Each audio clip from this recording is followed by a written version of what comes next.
got. I think I ain't got it. You've got to relax your fingers. See?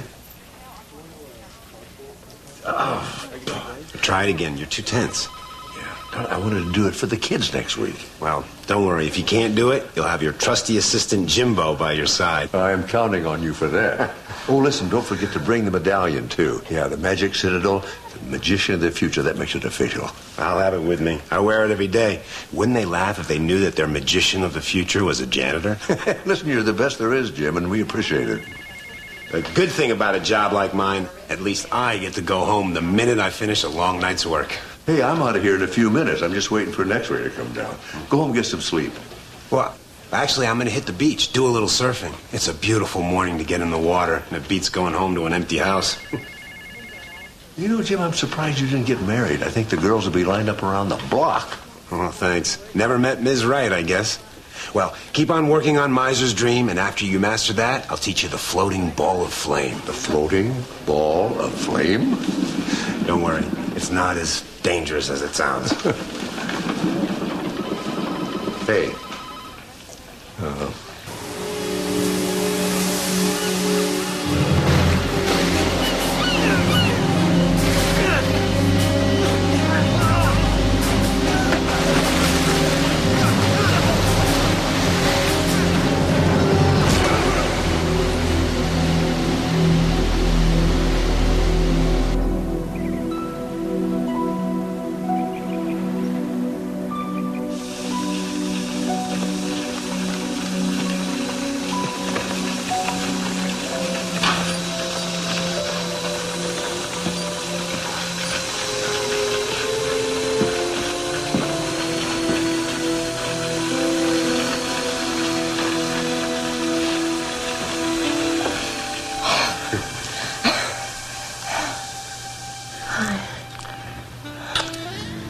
Have I told you lately that I have the most beautiful wife in the world?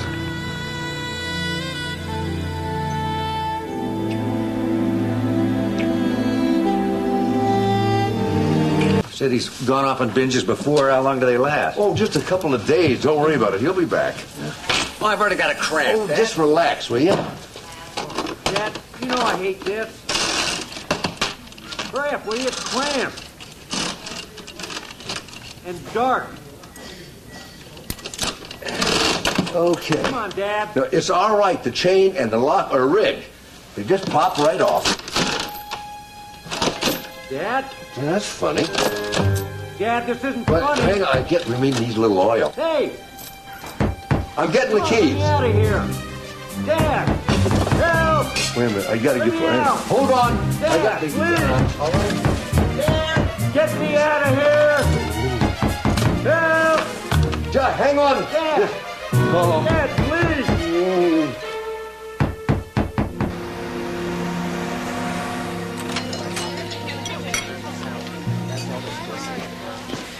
Amanda.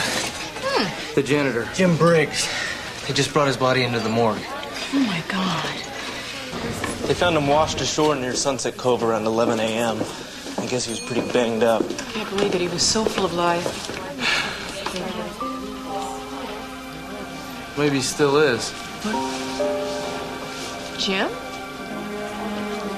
Oh, no, I can see where you'd make that mistake. I'm Jeff Briggs, Jim's twin brother. I was asked to come down here and identify his body.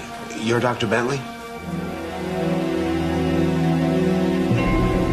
He's been in the water for approximately 2 days. There's a large gash in the back of his skull. We're assuming that he was hit in the back of the head with his own surfboard, rendering him unconscious, and he drowned. Surfboard? What, Jim surfed? You didn't know? Mark, Steve. This is Jeff, Jim's twin brother. Mark? Dr. Mark Sloan? My brother speaks so highly of you. I'm sorry, spoke. Well, this is Steve Sloan, my son with the LAPD. Excuse me for staring, but it's amazing. You two... I know. I'm used to the reaction. It's happened all our lives. This must be a terrible shock for you. Well, to be honest, I hadn't spoken to my brother in a while. We kind of had a falling out.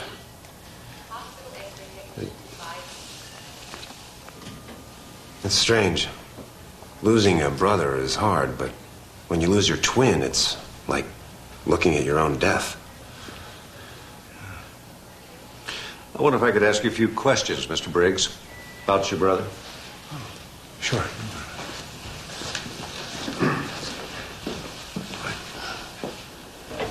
Please, take a seat. Coffee? Yes, please, black. Jim was what you would call a wannabe. Anything I did, Jim would try to copy. I invest in the stock market, did great.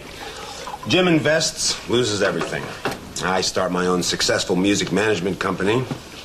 Jim decides he wants to be a rock singer and can't even get a gig at the Holiday Inn. Now apparently he took up surfing, gets himself killed. You're a surfer? Since I could walk. I use one of those old wooden boards. Picked that up at a swap meet, and you can't find those anymore.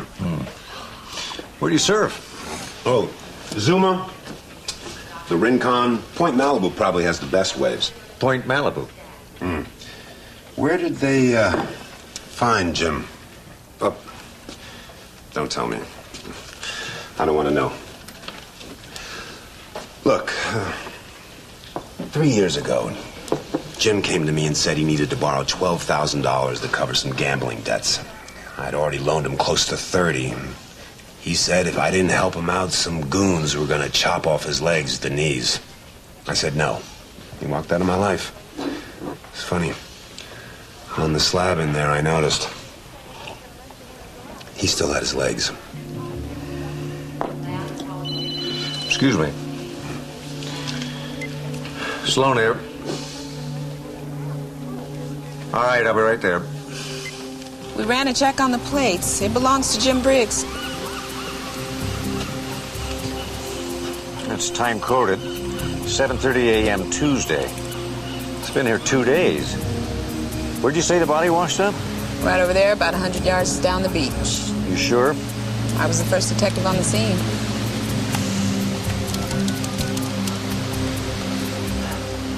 Yeah, Dad, it's Steve.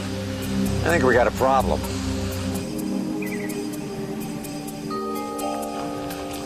It's 5:45. Something wrong? I guess you were so busy you forgot we were playing tennis at 5:30? Oh, my gosh, Dina. I completely skipped my mind. I'm sorry. Well, hurry up and go get changed before we lose the sun. I've got a better idea, and doesn't matter if we lose the sun. I agree. This is a much better idea. Just be a minute.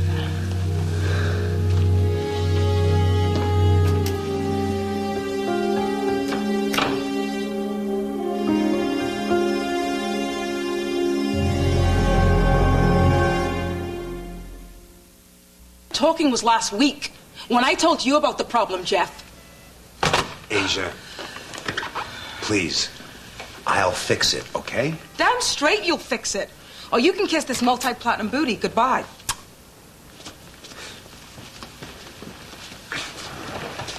Hey, you okay? Better get me Harvey Atkins on the line. Asia wants to reschedule some concert dates. Right away. And there's a Dr. Sloan here to see you. Says it's something about your brother. Should I tell him to come back another time? No. You can show him in. Okay.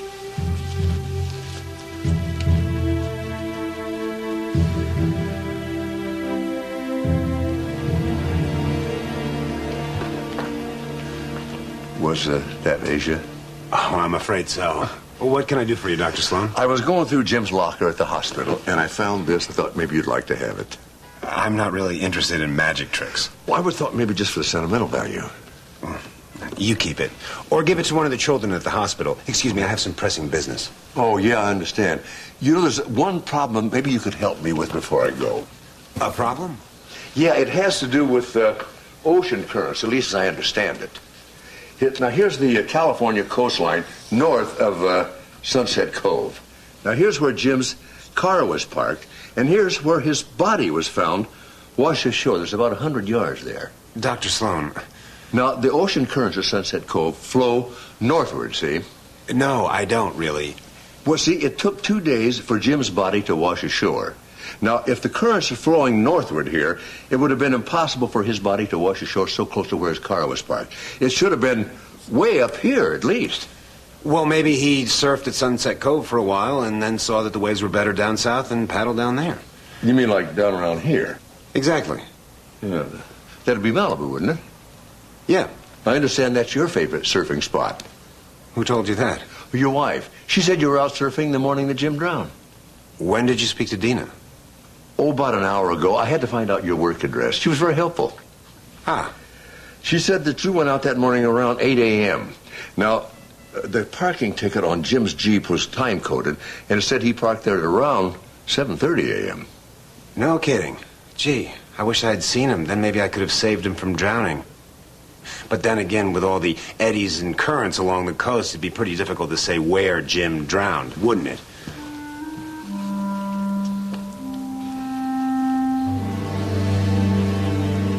So what did you think you were going to find out? Oh, you know, when Steve told me about that parking lot ticket, something does not add up there. Okay, get in the box. I love you, Mark, but I'm not getting into the box. Come on, man, it's for the kids. I'm not getting in the box. Look, Jim can't do it. He was going to. I hate when you make me feel guilty. All right, I'm going to do it. I won't like doing it, but I'm going to do it. It's going to be fun.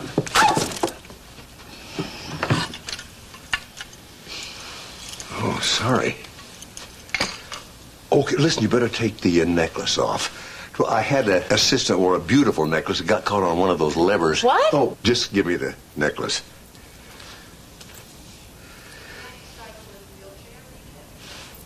The Magic Citadel. Excuse me? Listen, Amanda, Jim had an amulet around his neck on a chain the day he died. Do you remember it was on him when they brought him in? Yeah, all of the personal effects were returned to the next of kin along with the body.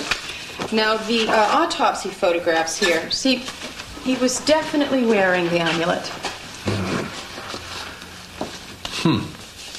What, you seem disappointed? But you know, it's crazy. I guess I keep thinking that maybe it isn't Jim who's dead. That maybe it was his brother. And if the two of them look so much alike, it's hard to believe that the person we're talking to isn't Jim. You know, my foster mother has twin sisters, and to this day, I'm never quite sure which one I'm talking to. But he's got the amulet on. It has to be Jim. You know, I never noticed this before. Those bumps on his knees and the tops of his feet. Surfers' knots. Surfers get them all the time when they're kneeling on their surfboards paddling out to the ocean. Yeah, I know. Steve has them, too. But the thing is, you've got to surf for a lot of years before they develop anything like that. Jim said he'd only been surfing a couple of months. Well, maybe he was being modest. Maybe he developed them quicker than most people. Yeah, maybe we're looking at a homicide. Maybe Jim killed his brother and stepped into his life. It's the end of the phone list. Thanks. Jeff, is something wrong? No, of course not. Why do you ask that? Well, I mean, you haven't touched me all week. Oh. I mean, did I say something or do something? Could you please be honest with me? What did I do? No, not a thing. Everything's okay. I've had a lot on my mind. Thank God. Okay, because I was worried you were going to cancel our romantic getaway to Santa Barbara this weekend. This weekend? Oh, you did not forget. You promised me. No, I didn't forget. Of course not. I've been looking forward to it all week. Sorry to bother you like this. Actually, I was hoping to speak to your husband. Well, he's at work. What can I help you with, Lieutenant? Well, this is kind of embarrassing, but you see, my father... Your father? What does he have to do with this? Well, he's a consultant with the police department. Now, to tell you the truth, that's just an honorary title, but once in a while he gets a crazy idea in his head and he just won't let it go. I hate to even ask you this, but has your husband been acting unusual at all lately?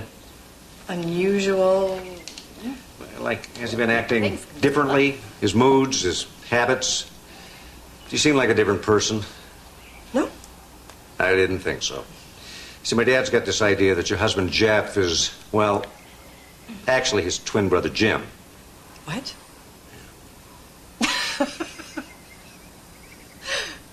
That is funny. That is funny, Lieutenant. Thank you. It's been a rough couple of days, and I needed a good laugh. Right. Can I fix you something?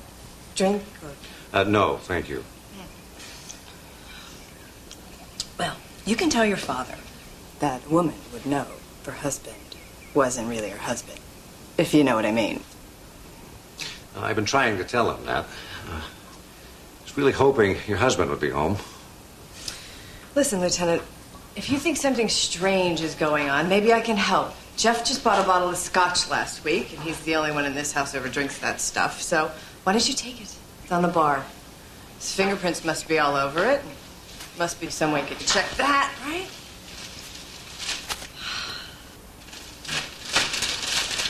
Thank you. Mm-hmm. Sure I can't get you a drink? No thanks. Bye.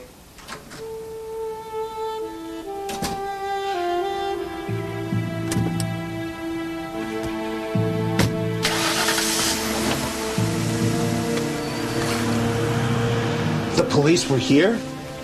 Just thought you might like to know. Oh, I am not going to stand for this anymore. I am going down to the precinct first thing in the morning to lodge a complaint. To accuse me of being my dead brother, it's ridiculous.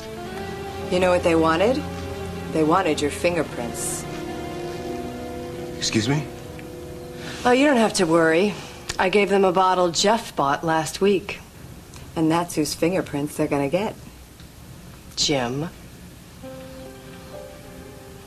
Did you really think you could fool me?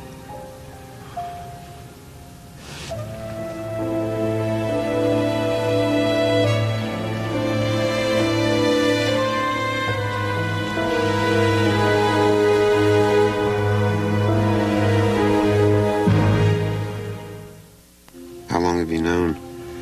What, that you killed your twin brother and took his place? Since the first day. Why didn't you blow the whistle?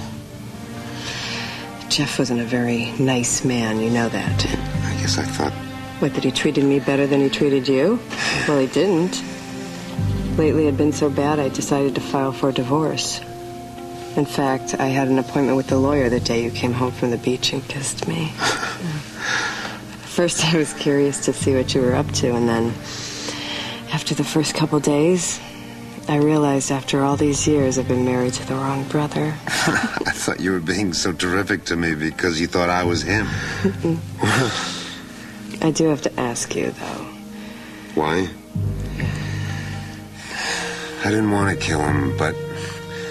I mean, all the bad stuff between us, that was in the past. But I owed some people some money, and they were going to get it one way or another. What, more gambling debts? I thought of killing myself, but I didn't have the courage, so... I killed Jeff and took over his life. We just have to move on from here. No regrets. And no more gambling. No, believe me, that's over, dead and buried. The only thing I have to worry about is Dr. Sloan. I thought of every angle. Jim, let's be honest.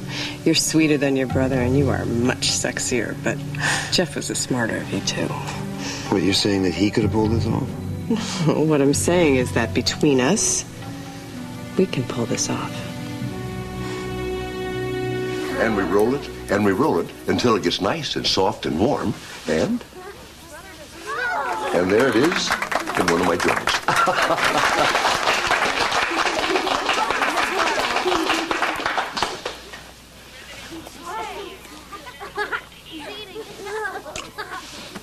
And there it is in the pantry in the vestry. And now, ladies and gentlemen, I'd like to introduce you to the famous Chinese vanishing bag. You notice it's empty, totally empty inside and out. We take this beautiful Singapore silk, we put it in the bag like that. And then I simply say the magic words, sim salabim alalabala. And out it comes. There it is, however. Thank you very, very kindly. Thank you. Thank you kindly. And now here's some flowers for the beautiful young lady. Oh, excuse me. There. Will wonders never cease. The man is an absolute wizard. A cornucopia of magic tricks, a montage of the most colorful magic tricks ever done by a wizard you've ever seen in your life. Ladies and gentlemen, and boys and girls, now my most famous trick to baffle and mystify you, conceived by the great Merlin the Magician from the days of King Arthur's court, and taught to me by that master prestidigitator, the great Majawambi of Calcutta. Now my assistant, Alexo, will get into the magic box, from which there is no escape and which leads to unknown worlds. Alexo, will you get into my box, please? Keep your eye on the red silk. It'll be seen later. Into the box he goes. Now, ladies and gentlemen, you see before you a chain of forged stainless steel, unbreakable by the world's strongest men. We're going to lock Mr. Alexo inside the box. Everything all right in there so far, Alexo? Yeah, I heard him say yes. He has not yet gone off to other worlds. And now, we seal his doom with the final lock. Alexo is now trapped. He cannot escape from the box. Or can he? First of all, we have to say the magic words. Halabalala, simsalabim, hamana hamana. And I take out the magic key and open the box.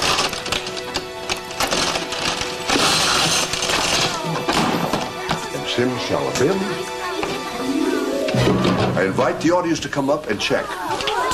Alexo is gone. Where, we don't know. Somewhere in the stratosphere. Fine.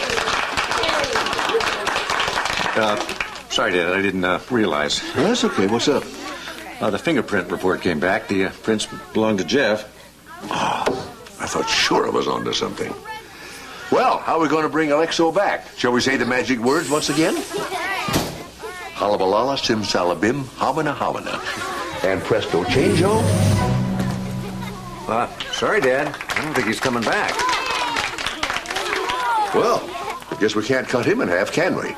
I know. I'll cut Police Lieutenant Steve in half. Right over here, Steve. You don't mind being cut in half, do you? What is the matter? Maybe he hasn't told you, but this is the same way I got him to marry me. You know what? It's probably a good thing that she's here. Go ahead, Jeff. Tell her how you feel about her. Tell her the truth. Tell her. You sure that's what you want? Mm-hmm. I love her beyond all reason, and I'm the luckiest man in the world that she would even consider loving me.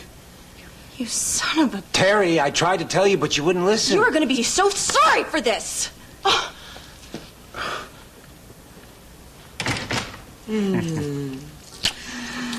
I think I'm going to need another secretary. We could have just gone on to the next trick. You don't do something to somebody like sawing him in half without rehearsing it. It worked fine when he rehearsed it with me. He rehearsed it with you? Only once, but it seemed pretty basic. Man, if you thought it was so basic, how come you took a powder? Hey, look at the bright side. At least you're already at the hospital. We're closed. Steve, it's Amanda. Amanda? What are you doing here so late? I came to tell you about the will. What will? Hey, Alex.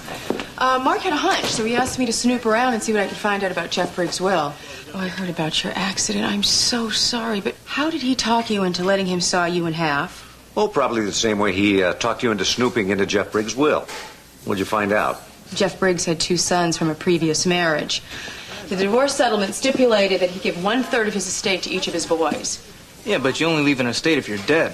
Jeff Briggs is alive. Yes, but as Mark pointed out, if he were dead, it would give Dina all the more reason to lie and say that Jim was her husband. He's right. Doesn't make up for the sawing in half trick, but he's right about this. If it's any consolation, Mark is not happy about this. He doesn't like the idea of his friend Jim being a murderer any more than he likes the idea of him being dead. Even so, I know my dad. He'll want to know the truth no matter what. Asia. We changed every date but one. Oakland on the 22nd, which is right in the middle of my Acapulco vacation. Asia, if you change that Oakland date, you're liable for twice the capacity of the entire stadium. Not us, not the insurance company, you. Who agreed to something stupid like that? You and your lawyer. It comes to approximately $500,000. The promoter won't budge. Plus, he's threatening to sue you for personal damages if you postpone. So, what we've done... I don't care what you've done. We have arranged for a private jet to pick you up and fly you to Oakland that morning. Directly after the performance, it'll be standing by to fly you right back to Mexico. Or if you prefer, you can stay at the presidential suite at the Four Seasons and fly back the next morning. It's your choice. $500,000 plus a lawsuit, or a one-day break in your holiday. I want a private chef.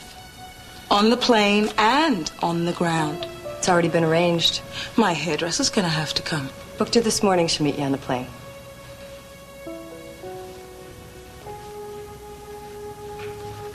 Didn't you used to be a secretary here? She's my partner now. Huh. Maybe you're not as dumb as I thought you were. From now on, I only want to work with you.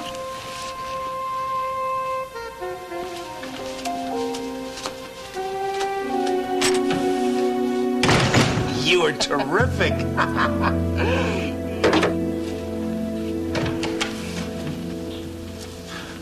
Oh, I'm sorry. There was nobody at the secretary's desk, and I heard voices back here.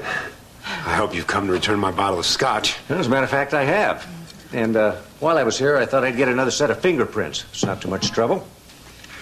I don't have to put up with this nonsense. If you want another set of prints, you're going to have to get a warrant. A warrant? Yeah, I guess you're right. Well, wait a minute. Here's one right here. Left hand or right hand? Ah, heck, let's get them both. Forget it, Jim. It's over. He's got us. What are you talking about? Congratulations, Lieutenant. You're right. This is Jeff's brother, Jim. I guess I won't be needing those fingerprints after all. Dina. Jim Briggs, I'm placing you under arrest for the murder of your brother, Jeff. What makes you think that? Jim didn't kill Jeff. You said... I said this is Jim. As far as I know, Jeff's death was an accident. Jim had nothing to do with it. All I said was that Jim was impersonating Jeff. I didn't say he committed a murder. You're gonna have to do a little better than that, Mrs. Briggs. Look, Jeff and I have been having problems for a long time. It all came to a head when I discovered he was carrying on with his secretary. We had a huge fight about it. Finally, he just walked out. I just figured that he was at a hotel or with her. That's exactly what she told me the morning I went to see her. The day you found Jeff's body. Why did you go see her? I needed money. I knew Jeff wouldn't lend me anymore, and his car wasn't in the driveway, and Dina's always been a soft touch. Don't look at me like that, Lieutenant. Gambling is an addiction. I'm not proud of it. I gave him some breakfast. He was still eating when the call came, asking Jeff to come and identify the body that you thought was Jim. I knew right away what happened. I just talked him into impersonating his brother. You knew about Jeff's will. It wasn't the money. Jeff's sons can have the money. They can have the house. They can have the business for all I care. You know, Jim says that I'm a soft touch. And that's true. Do you know why, Lieutenant? It's because I love him. I have always, always loved him. The only reason Jeff married me was to take me away from Jim. I didn't know that at the time. I thought that Jeff was as kind and loving and thoughtful as Jim, but he wasn't. By the time I found that out, it was too late. So when Jeff had his accident, I just figured it was fate. Stepped in and changed both our lives.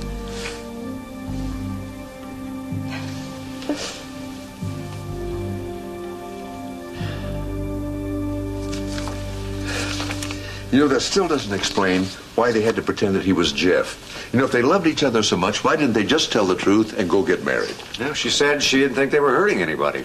But since we found out, she's willing to give all the money up. She sounded sincere. I hope she is. Because I intend to do everything in my power to give her the life she deserves. I had to come back here to fill out some final paperwork for the hospital. I thought I should come here and see you, too. I don't know exactly what to say to you, Jim. I know I've disappointed you, Dr. Sloan.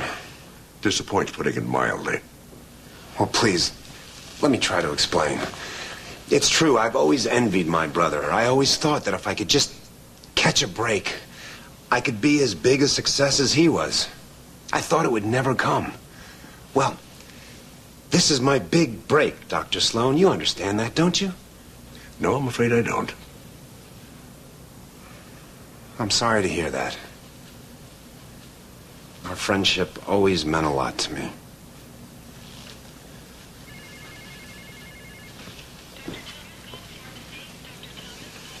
You haven't found Jeff's surfboard yet, have you? No, why? According to the autopsy, he was killed by a blunt object, blow to the head.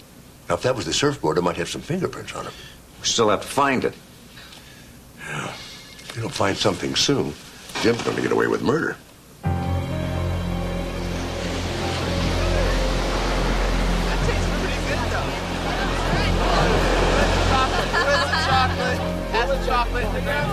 Well, what'd you find, man? Whoa, wooden surfboard.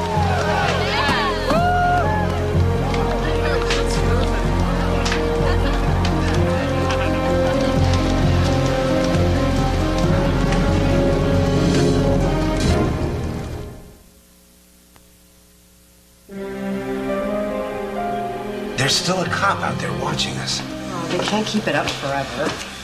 What do they expect us to do? Make a run for it? You know, they're just trying to make us nervous. Let's just put it out of your mind, huh? We've got a business to run, right? Okay. How's my time? You're learning. Dina, I couldn't have done this without you. You know that. I couldn't have done it without you. And I don't think either of us should ever forget that.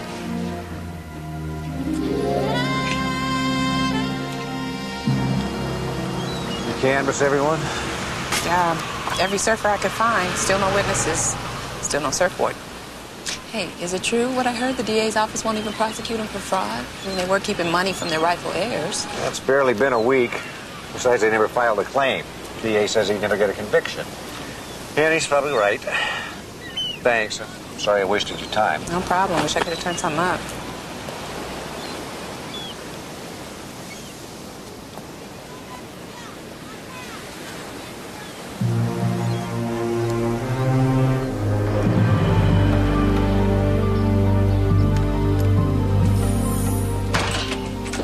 Hey, Amanda. Hey. You see my dad?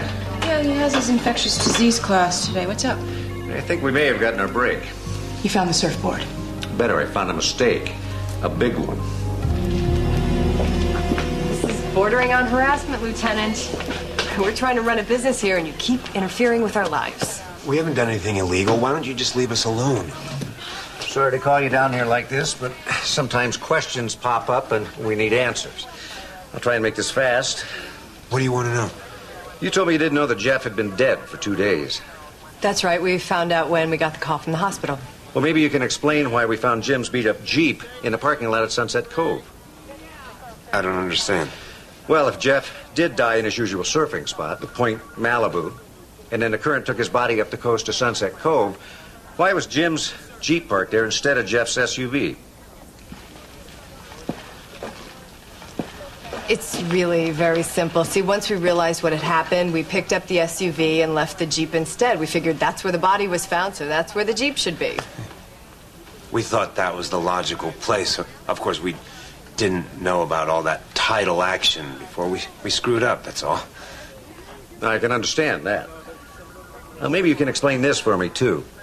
If you didn't park the Jeep at Sunset Cove until 2 days after Jeff's death, why was the parking lot ticket that we found underneath your windshield wiper time-stamped for the morning of the murder? That was my idea. See, all county parking tickets look the same, so when we picked up Jeff's SUV at the parking lot down the coast, I slipped the parking ticket underneath the windshield wiper of Jim's Jeep.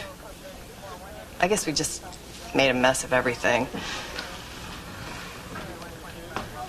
Is that all? You think you've got your bases all covered, don't you? There are no bases to cover, Lieutenant. Can we please leave?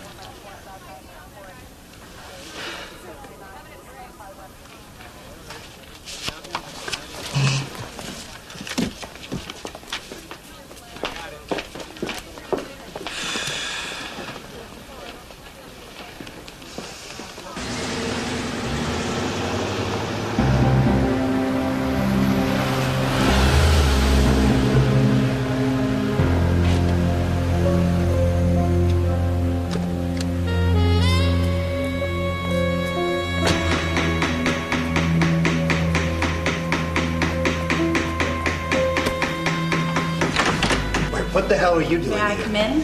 Dina will be back in a minute. No, she won't. I just saw her drive off, and we have some things to discuss. Look, I can't get you your job back. I'm sorry. I didn't come here begging for my job. I know you can't do a damn thing about that. Because you're not Jeff. Oh, if you come here to blackmail me, you're too late. The police already know who I am, and it's not a crime to impersonate somebody. So, Utter, but do the police know that you started impersonating Jeff before anyone even knew he was dead? Yeah, remember? You came into the office 2 days before his body was found. you're out of your mind. Oh, no, I'm not. It's a simple phone call. 3 little numbers. You know what? I'm sure that someone at 911 would connect me with the Malibu police station when I tell them I'm reporting a murder. Want to find out? Consuela? Consuela, would you come in here a minute, please? Hey, what are you doing? Exactly what you're doing. Consuela, you know Senora Deegan. I want you to remember that she came here today. She wants to extort money from me. You want to make your phone call now? Because nobody would ever believe you. I'm sorry, Dr. Sloan. I really thought I had him there for a minute. But he said just what you said, that no one would believe my testimony. Not your fault, Miss Deegan. It was worth a try. If he would have tried to make any kind of a deal with you, it would have been the first step in proving that he murdered his brother. Yeah. You know, it's funny. Over the years, I saw Jim come by the office maybe 5, 6 times. And Jeff would always refer to him as his stupid brother. I'm starting to think that Jeff underestimated him. Oh, I think we all did. Yeah. Miss Deegan, thank you very, very much. Look, if you think of anything else at all, you can call me right here at the hospital. Okay. If I'm not in, call me on my cell phone. Something the matter? Come to think of it, I do remember something else. I was panicked when she walked in, but then it was like this great calm came over me, and I knew right away that she was bluffing, so I bluffed right back. I am very proud of you. I kept thinking, why couldn't I be this good in my poker playing days? You start gambling again, sweetheart, they're going to be 2 dead Briggs brothers. Dina, I major league rolled the dice when I went in the water after Jeff. All that's out of my system. I swear it. I don't have to do it anymore. Consuela. You know, I really liked the man you were before, but I think I'm going to love this man you're turning into. Consuela! Are you expecting someone? No. Hi. We'd like to see Mr. and Mrs. Briggs, please. Yes, come in. Thank you. This will not happen again, Lieutenant. We have consulted our lawyers, and they assure us we already have enough to sue you and the Los Angeles Police Department for malicious prosecution. This is the last time we'll bother you, I promise. We have just a few questions to ask. We're out of your hair for good. You have my word. You haven't have any coffee already made? No. You're not our guest, and this isn't a social call, is it? Okay, I'm trying to cut back anyway. Earlier today, my dad and I had a talk with Jeff's secretary, Terry Deegan. I don't know what she told you, but I wouldn't put too much stock in the stories of a secretary I had to fire a few days ago. Oh, yeah, especially if they were uncorroborated. But she did have one thing she said she could corroborate. Miss Deegan said she got a frantic call from one of Jeff's clients the morning he died. The client demanded to speak with Jeff, something about a change of concert dates. Oh, that was Asia. This is no big surprise. She called Jeff 10 times a day screaming about one thing or another. Of course, she didn't speak to Jeff. He wasn't there. But she demanded to have his car phone number, which Miss Deegan explained was unlisted. He never gave it to anyone. But after about a 5-minute tirade, she finally capitulated and gave her the number. Again, that doesn't surprise me. What should surprise you, Mrs. Briggs, is that when Asia called the car phone number, she spoke with Jeff. I don't understand. Well, that's where we have a slight problem. The call came in at 11 a.m., which is a full hour after the time frame set by the autopsy for Jeff's death. So Asia couldn't possibly have talked to Jeff. I think she talked to you, Jim. Which put you in Jeff's car 2 days before you said you picked it up. You were driving Jeff's car within an hour of the time he was murdered. This is ludicrous. There are a lot of other possibilities here. Such as? Oh, off the top of my head, Jeff's body had been in the water for 2 full days. I don't think anyone would believe that an autopsy could be that precise. I mean, maybe he did die before 10 a.m., but maybe it was 11:15 after the phone call, or 12 o'clock. Nobody could possibly know for sure. Even if Jeff did die before 10 a.m., that phone call doesn't prove that I spoke to Asia. It just proves that someone spoke to Asia. You know, there's a very good reason you're having a hard time pinning Jeff's death on Jim. And that's because he didn't do it.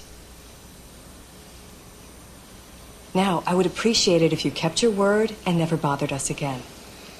You know, Jim, you worked at the hospital for 6 years. We talked all the time. You taught me magic tricks. I thought you were a decent kind of a guy. Guess that proves I'm not as good a judge of character as I thought.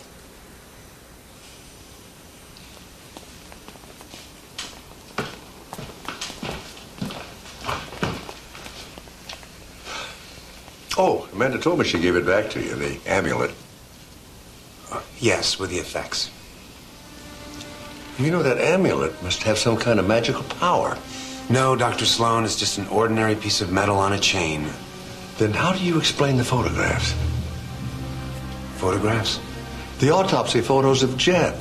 The morning they brought him in from the water, he was wearing that amulet. Yeah, I think we all know that, Mark. Well, there's where the magic comes in.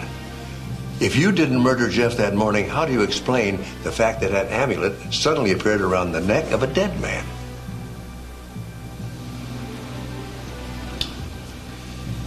Dina. Oh, my God. You're the only one who could have put it there, Jim. I'm sorry. James Briggs, you have the right to remain silent. Lieutenant, can I say goodbye to my wife first?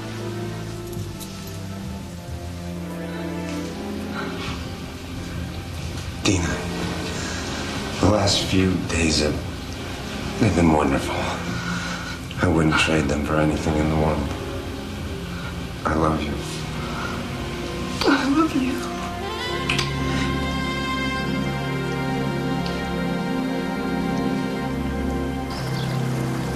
We had so many clues. The direction of the current, the surfer's knots, the fingerprints. The parking lot tickets, the phone call to the car. And all we needed was that amulet.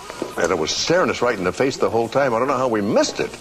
We're some team. The Three Stooges. Yeah, don't say that. And if you hadn't put that amulet back on.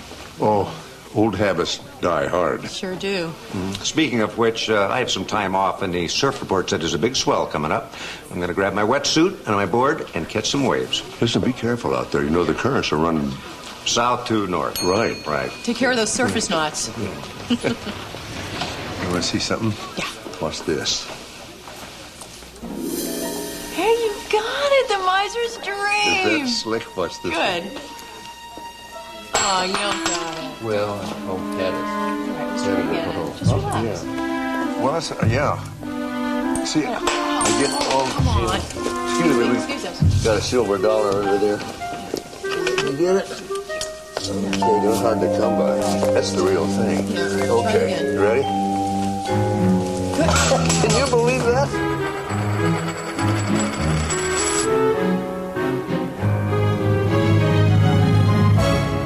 Pumpkin plus paintball escapades, Meryl Streep and Natalie Merchant. But first, your local news. I'm Matt Mulcahy. I'm Maureen Green. Coming up next on Eyewitness News 5, a major layoff announced at New Venture Gear. We'll tell you whether this is a sign of the times. DeWitt residents weigh in on whether the lights can stay on the Eastwood Bears football field. Those stories plus Jim Barrick's precision forecast. Eyewitness News 5 is next.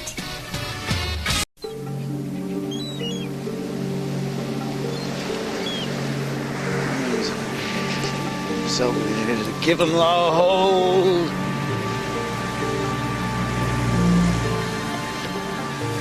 Free the hold. Up there, down there, and then clocker those knockers. I left Sophie this morning. Why? Why do you think? So I could be with you. I'm married. Oh, believe me, Sin, there's plenty of money to go around. Just tell Richard the marriage is over. We'll move in together. And there'll be no more sneaking around. Come on, my marriage isn't about money. I love Richard. Yeah, but what about us? Ethan. You're great. You're the best. You're so much fun. Doesn't mean I'm gonna leave my husband. Come on. Come on. Come on. Oh.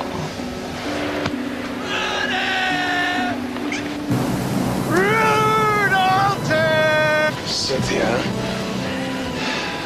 You mean everything to me. Ooh, flatterer. Alter deer! Alter deer! Hey, get out of here! Run! Ethan! You want to go to jail? Ethan, Foster, get in here! Rid of the neighbors. What is wrong with you? I am just sick and tired of that bum. Look. Richard will be home any minute, okay? He'll take care of him. Come on. You gotta go. I love you. Go. Just go. Go.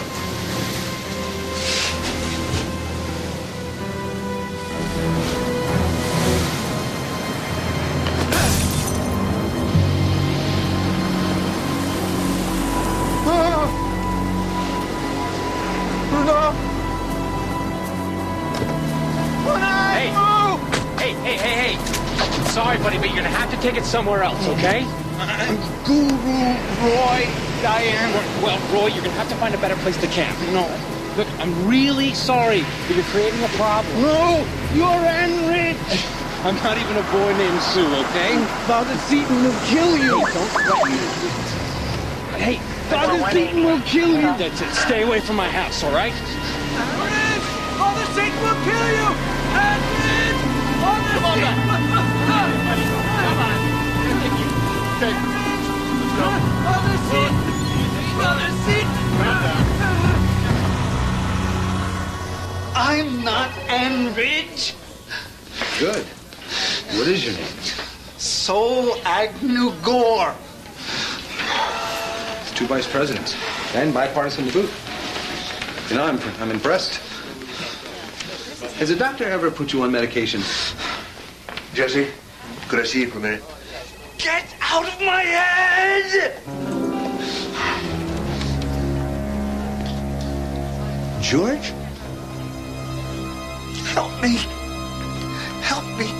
Father Seton wants to kill. I take it that guy was a patient here before. Not a patient, a student. And a brilliant one. It's hard to imagine him as a doctor. Harder to imagine he'd turn out the way he did. George had such a wonderful creative mind. You know, I remember one day I was teaching, and George raised his hand, started talking. He wasn't making any sense at all. And I thought it was me. I didn't understand his thinking. Then he started talking about voices in his head. It was the beginning of schizophrenia. Couldn't you get him to agree to hospitalization? We got him into treatment all right, but he just walked right out of the hospital. Never came back. Well, Steve and I found him wandering around the beach at Venice, and we persuaded him to come back into treatment. And then? Well, you know, pharmacology wasn't as sophisticated as this today. He complained that the medication made him groggy, made his mouth twitch. Tardive dyskinesia. Exactly.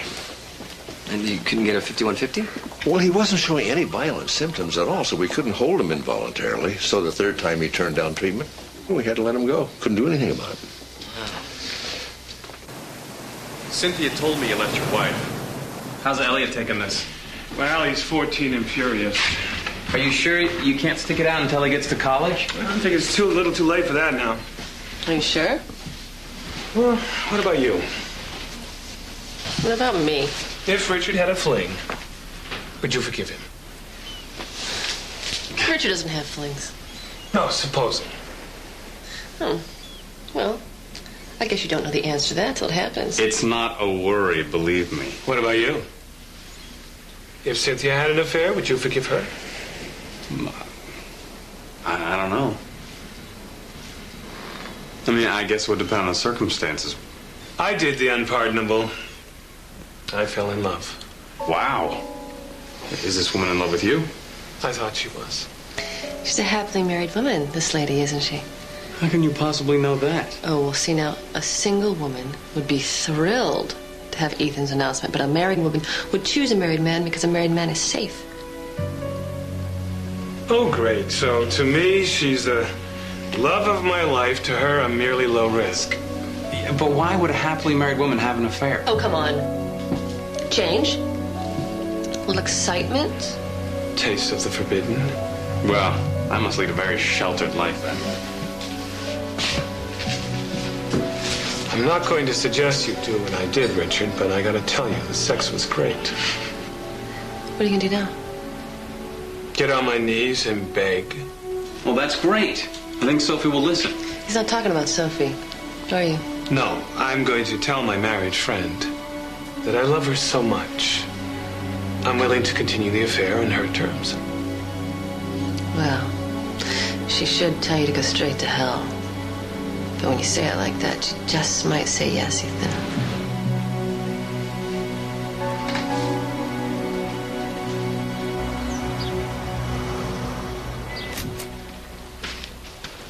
Mark. Oh, good. Jesse, would you take that? Yeah, sure. And this. Huh? And this. There it is. There, what is? Well, it's hot in here. I was trying to figure out why I had the only office in the hospital that wasn't air conditioned. What do you want me to do with these? Just put them in empty space someplace.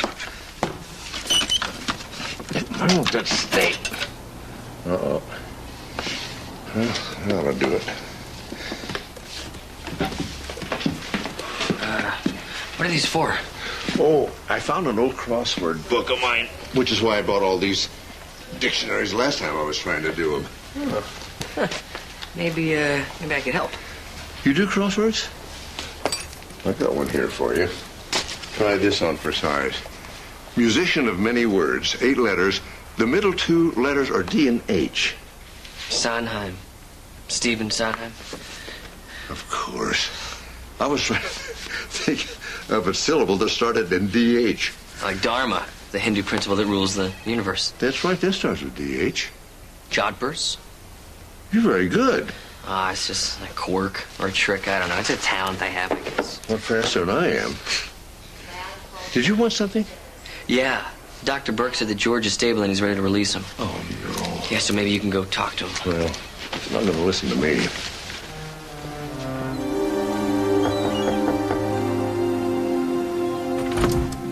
I don't want you to say a word. Just listen. Sophie. No, not one word, or I won't be able to get through this.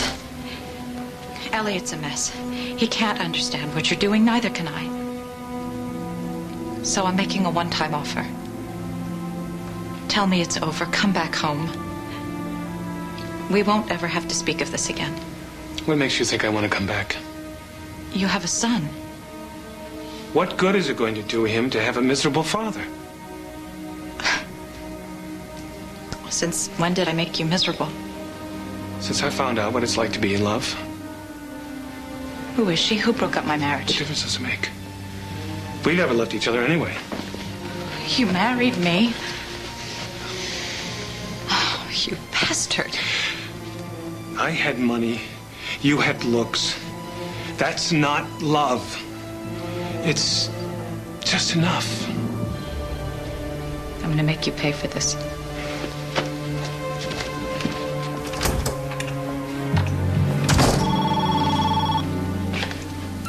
Hello. You alone? No. I seem to have an extra pair of tickets for Aida tonight. Care to join me? Let me check with Richard. Who's that? Ethan has an extra ticket to Aida. Is that the one where they're sealed in the cave and use up all the air by singing? Yes, it's a beautiful love story. Mwah. Go. You sure you don't mind? Let's see. Ethan gets a friend when he needs one. I get to stay home. And you get to go see that ridiculous opera. Sounds like a great deal to me.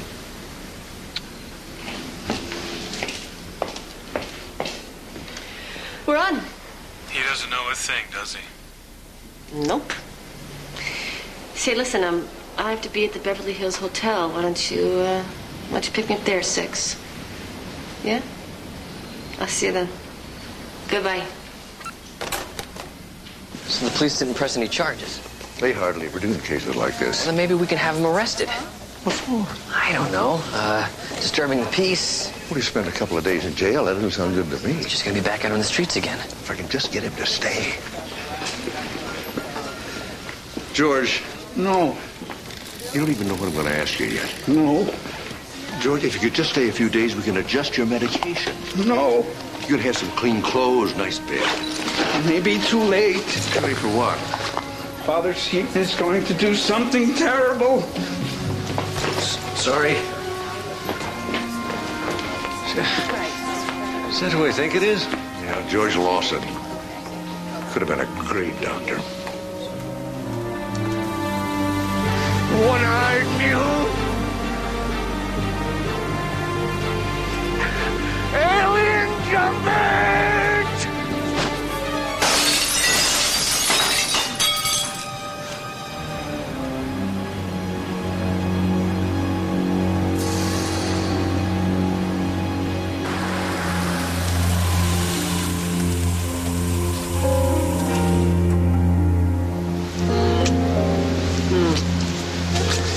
Oh, we're so bad. The worst. Hey, come for a drink, huh?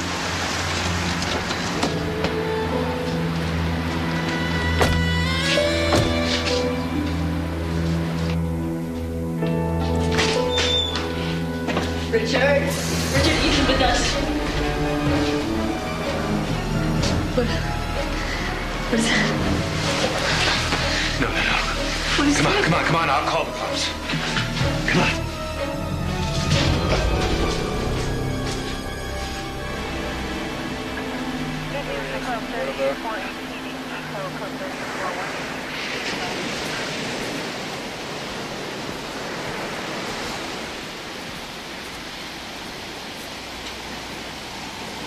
Mr. Lawson? Take it easy. Mr. Lawson, I need to ask you a few questions. You're Eli. Eli, the cop. I'm Lieutenant Steve Sloan. Dr. Mark Sloan is my dad. You saw him at the hospital yesterday? You remember? Yeah, look in your bag. It's Demon Truth.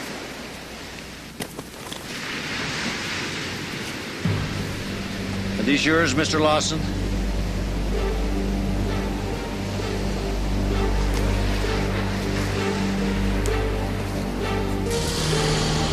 Is this knife yours? Father Seton. Demon Truth. Father Seton. Demon Truth. Father Seton. I'm sorry, Mr. Lawson. Put your hands behind your back, please. Mr. Lawson, I'm placing you under arrest. You understand what I'm saying to you? Father Seton did it. Father Seton. Father Seton. Carl Mason. George, I'm Dr. Jesse Travis. I've treated you here before. Where's Carl Mason? Jesse, this man needs to be put in lockup. Okay, not until we get him stabilized. Take Dr. Burke and tell him he's in the ER. Stat. Connie Mint. Stay with him in the ER. George? Believe the Tin Men icon. George, I'd like to believe you. I don't know what you're saying. Let's go. What happened? Just a second, Dad. Look, take down anything he says, no matter how little sense it makes. What happened? It looks like one of your former students may have committed a murder. No. Are you sure? We found him on a beach right outside of the crime scene. Who was it? The victim's name is Richard Fielding. How do I know that name? He's the homeowner that called the cops on George Dawson 2 nights ago, claiming premeditation. If we could just have found a way to commit George, it might never have happened. Dad, you can't blame yourself. Is that what I tell Richard Fielding's widow? Dad, sometimes people just slip through the cracks of the system. A man's dead. I failed a patient and a student. Can't just rack that up to the system. Let it go at that. You have my cell number. Please do not disturb the widow. You can call me about any details. Thank you. They have to do an autopsy before releasing the body to the funeral home. As soon as they do, I'll finalize all the arrangements. Oh, thank God you're here. How do women handle this on their own? That's something you'll never have to worry about. I thought he was just a harmless drunk. Yeah, well, we all did.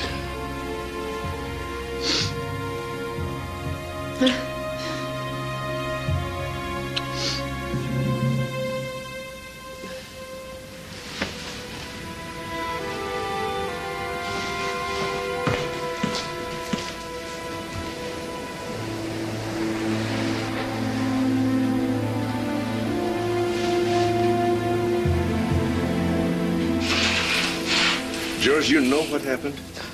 I didn't take my medicine. And then what? Drank West Crop. What does West Crop mean, George? West Crop. It means West Crop. You know, it's another word for pine chew. Tell me something, George. Do you know what a knife is for? Cutting. Cutting what? People. Doctors cut people to heal them. And were you healing Richard Fielding when you cut him? I didn't cut him. Who did? Father Seton. Father Seton used a knife to kill. George, is Father Seton in your head? Sometimes. Like you. Like him. Like any itch.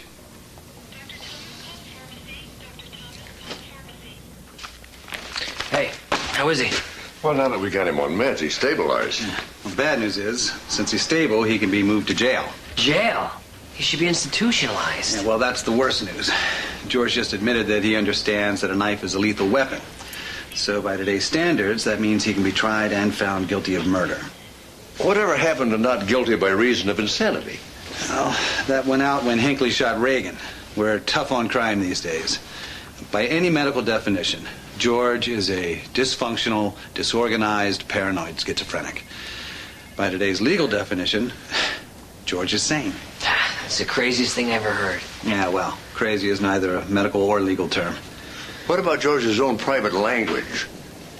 Well, it's just that. You know, there are identical twins that have a private language. That doesn't make them insane. Is anyone else here cold? Why is it with modern technology, everything is either too hot or too cold? Too young or too terribly old? Maybe that's it. What, Cole Porter? No, maybe George is speaking in rhyming slang. Like when a Cockney calls his keys dancing fleas. Yeah? What would rhyme with Father Seton, then? Fields of Eden? Not that helps us. Rhyming slang doesn't have to be direct. Take lemon, for example. In Cockney, lemon means girlfriend. Lemon and girlfriend don't rhyme. Yeah, exactly. But lemon is short for lemon curd, which rhymes with bird, which in British slang means young, attractive woman, which can take you to girlfriend. That's impenetrable. Yeah, but not to a Cockney. I bet you that George's language is perfectly understandable to him. Jesse, didn't Steve say he was having an officer take down everything that George said? Yeah. Do you want me to see if I can go make sense of it? Yeah. Yeah, if this slang rhyming thing works, we might have a hope of saving George. Yeah, sounds like a stretch to me. You know, Mark, you should really get someone to fix that. Yeah, I know it. Old hospital.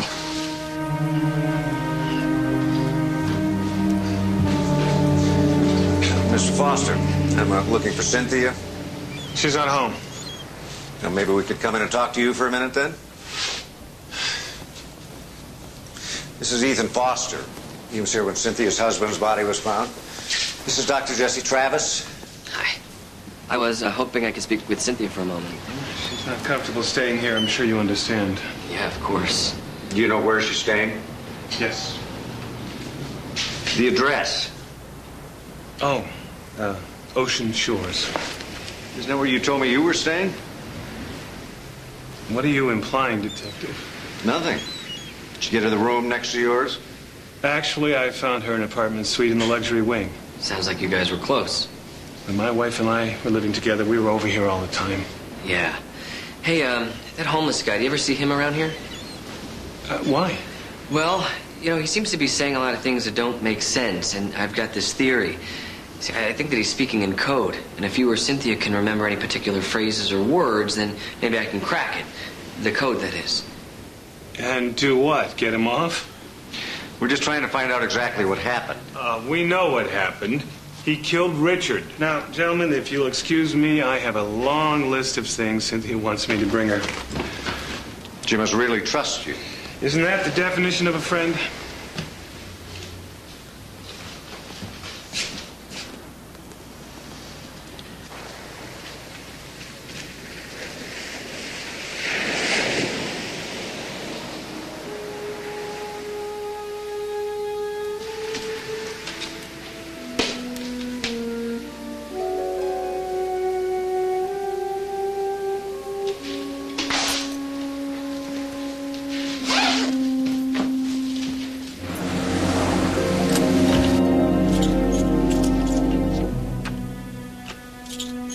you get in here? I'm your wife. I showed them ID. They gave me a key. That won't happen again. It won't have to. Believe me, I have no intention of coming back here to where you humiliated me. What are you doing, Sophie? Following you. Did you know that you can see our opera seats from the side loge? Oh, you and Cynthia were so sweet, nuzzling necks as Radames and Aida sang their farewells. Tell me, did Cynthia know you'd murdered her husband just hours before? The police have Richard's killer in custody, sweetheart. No, dear. The police have the man you framed in custody. You know, you never were a very good listener, Ethan.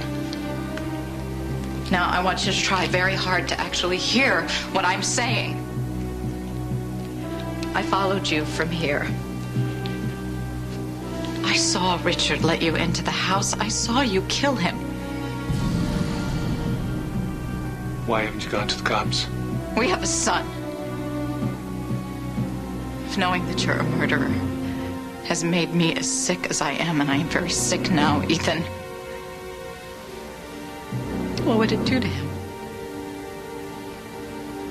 No, Elliot is never going to know that his father is a murderer.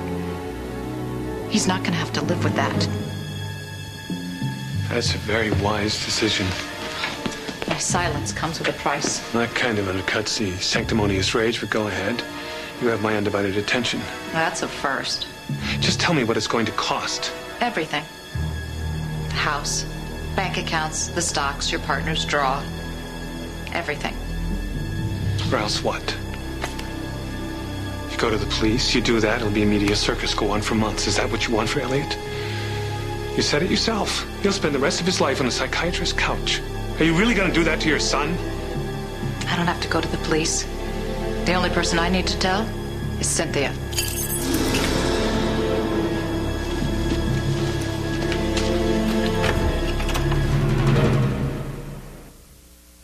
You know, Jesse's right. How many women do you know who would let a man pack their clothes?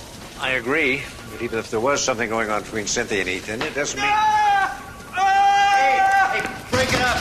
You lousy bastard. It makes more sense than what he calls most people. Now let him go. It's who you are. Don't start. What is he, crazy? A non-functional schizophrenic of the disorganized type? George, you just gave a complete medical description of your condition. So? Well, all those other words, what are they? Code? It's how my voice speaks. In my head. The voice in my head. I have to talk like my voice. Or what? Bad things, bad things. He is crazy. Just leave him alone, okay? George, we've checked with the Catholic Diocese, the Greek Orthodox Diocese. There's no Father Seton in Los Angeles. Father Seton kills. Are you Father Seton? No! Is Father Seton the name of the voice in your head that tells you what to say? No, that's Dominic Yavi. One last question, George. Were Cynthia and Ethan having an affair? They were true Alders. Is that a rhyme, Alders lovers? That's a terrible rhyme. No. George, if you just help us understand. I know. You're an almond cork roast. You're an almond cork roast. Rhymes with toast.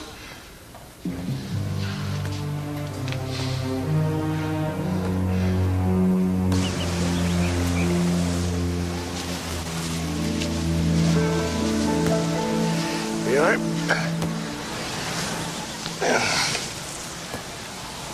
I hope you two will forgive me, but there's really no polite way to put this. Were you having an affair? Yes. There's no point in trying to hide it anymore, I guess. What difference does it make anyway? Did your husband know? I really don't see Richard how... was very naive about these things. Almost made it too easy. You make it kind of sound like a game. It was. It was a stupid game. Don't say that. Ethan, every time I look at you, I think I could have been spending that afternoon with Richard. You couldn't keep your hands off of me. That's what it's about. That's what it's all about. Look, I know in time you're hoping that I'm going to fall in love with you. Don't. Okay? Excuse me. Would you please leave us alone? I take it the romance was not a game to you. I hope you're satisfied.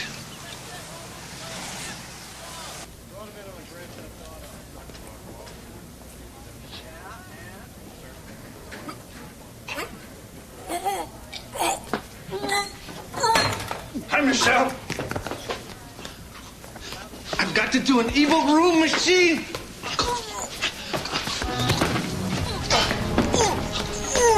Help! Help! Him shark! Talent sale! What's going on? He's a broken leg. Try the Amco. Get me a medic, fast! Not the bin rag. Got time for your gibberish now. I need a medic. Is anybody coming? He's not in her bag. Not breathing. Yeah, I can see that. Medic! No time. He'll die. Your fault. Knife. Oh, no. No chance. He'd die.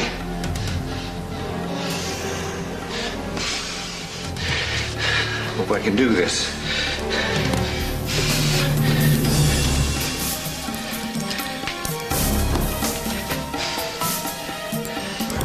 Here.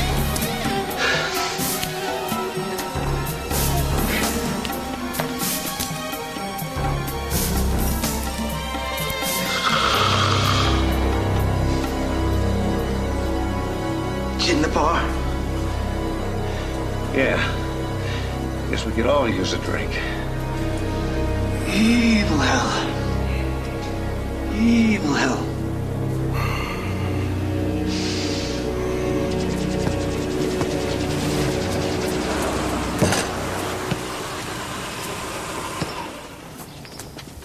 Hey, great shot, son. What do you say? How about a little one-on-one? Come on.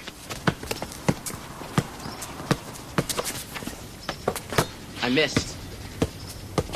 Look, I know you're mad at me. Things aren't exactly great for me right now. The least you can do is listen to me. The least you can do is get off my property. Elliot, go inside.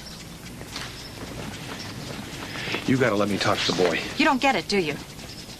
You have no place here. When I said everything, I meant it. Elliot's not a piece of property. Elliot is not going to have anything to do with you. I get sole custody, Ethan. Is that clear? And don't even think about fighting it. Because if the court asks for a reason why you're unfit to have custody of the boy, I will give them one. You're taking this too far, Sophie. Let me take it farther. If you show up here again, I'll call the cops. And I won't be talking about a restraining order.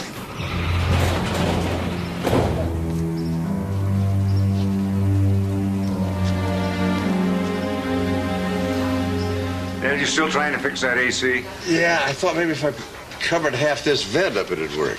Oh, I'm glad you're here. Second pile, third book. What? Third book down. I got it. Modern anagrams. How'd you know? Know what? Well, anagrams. George is speaking in anagrams.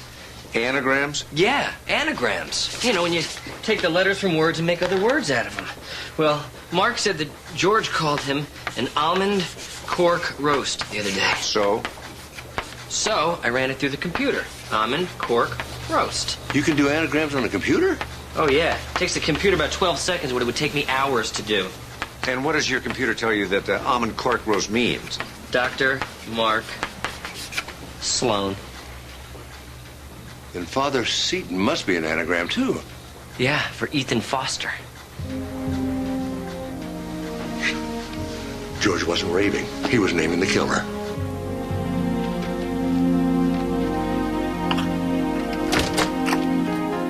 How kind of you to make a house call, Dr. Sloan. Well, not really too kind, Father Seton. I'm sorry, what did you call me? But not me. George Lawson. George kept insisting that somebody named Father Seton murdered Richard. It turns out that Father Seton is an anagram for Ethan Foster. Oh, great. So a madman's anagram means I'm guilty of murder. Well, I mean, there's a few other things, too, like the knife. For instance, it had been wiped clean of fingerprints, but not of the blood. Now, why would somebody do that? I really don't understand how crazy people think. Well, I don't think it's that crazy, really. I think it was a deliberate attempt to frame George for a murder that you committed. I'll tell you about George's clothes. I'm sure you will. Well, George refused to wear clean hospital garments.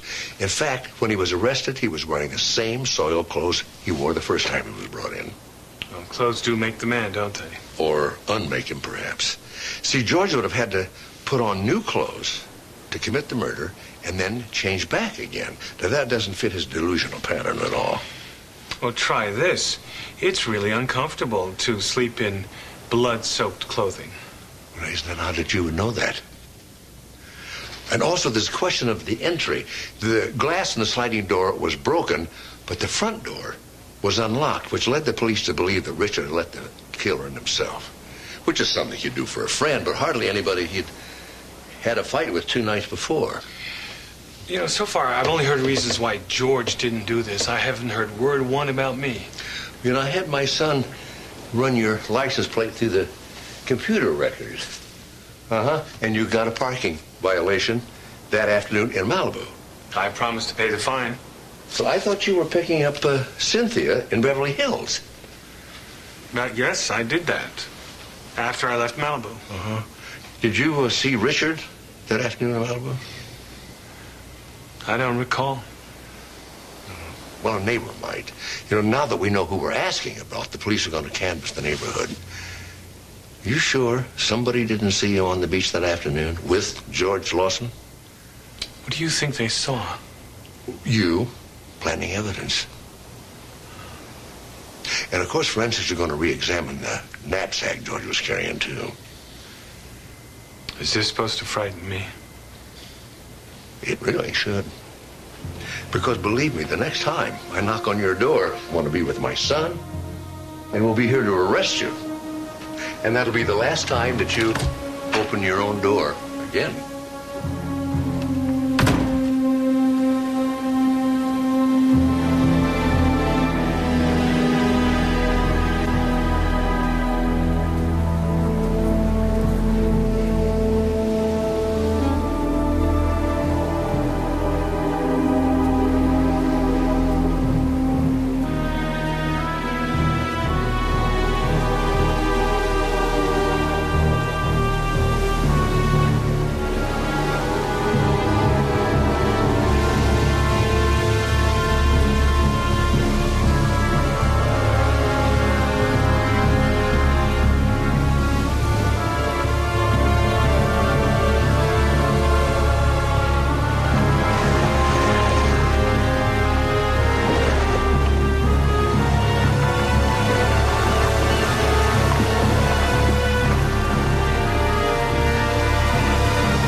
George identified Ethan's photograph. We know Ethan Foster is guilty. Yeah, but we can't prove it, Dad. This is an election year. The DA needs somebody who can prosecute. You said he'd be willing to put an innocent man on trial? All we've got is speculation and a suicide. And it might be able to talk him into accepting a plea of insanity. But then poor George would be institutionalized for the rest of his life. At least to be getting treatment. But the thing is, he would know he was being incarcerated for something he didn't do. You gotta admit, it's not good. There must be something we can do. With Ethan Foster dead, I don't know what that could be.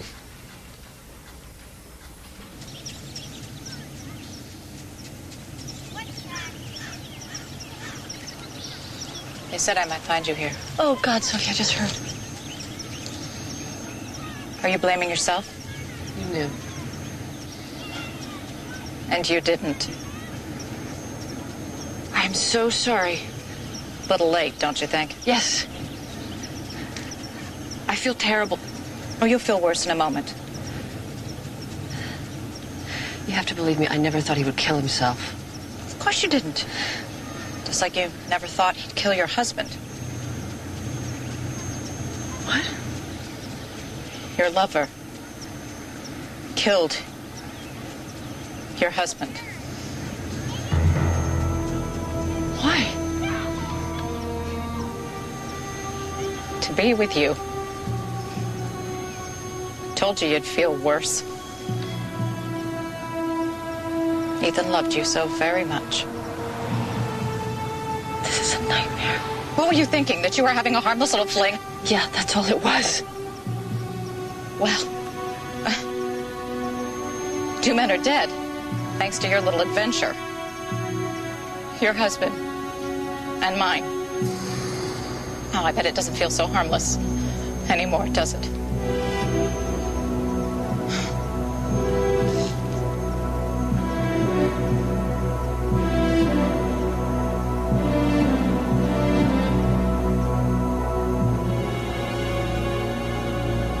You have to believe me. I didn't know. Well, it's not your testimony that's important, Mrs. Fielding. What I need is Mrs. Foster's cooperation. You'll never get that. Look, if I have to, I will get on the witness stand myself. I cannot live with the idea of an innocent man being convicted. And say what? Everything. Everything that Sophie told me. It's hearsay. It's inadmissible in a court of law. Well, then what if I say Ethan told me? Well, that would be fine if it were true. A dying man's declaration is an exemption to the hearsay rule, but you just told me that Ethan didn't confess. What difference does that make? It's called perjury.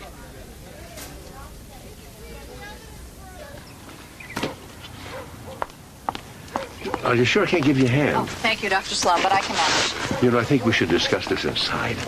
Anything you want to say, you can say out here. Mrs. Foster, I know terrible things happened, and I know you were no party to them. I'm here to beg you to come forward. I can't do that. Why not? I have a son, Dr. Sloan. He knows his father committed suicide. Do you have any idea what that means? Yes, I do. It means he's at much greater risk to commit suicide later in his own life. I can't allow things to get any worse for my son. He is never going to know his father is a murderer. Even if it means an innocent man goes to jail? That's not my concern. I only care about my son.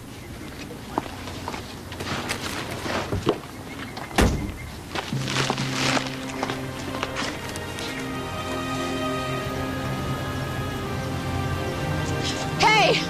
Hey! I'm afraid you need to go back now, George. How dare you? What are you doing with my son? Mom, I was just hanging out with my friends. What are they saying to you? That man needs help, Mom. Come on, man. He's homeless, he's sick, and he's been accused of murder. It's none of your concern. There's this woman, and she knows that he didn't do it. She can prove it, but she won't.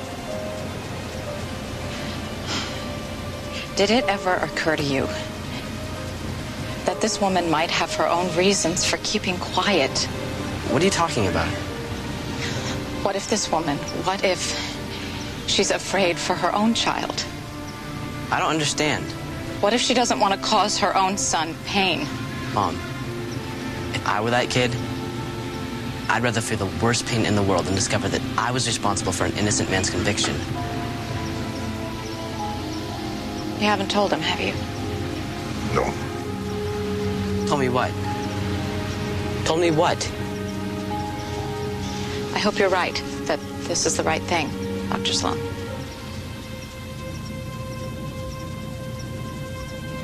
Come on.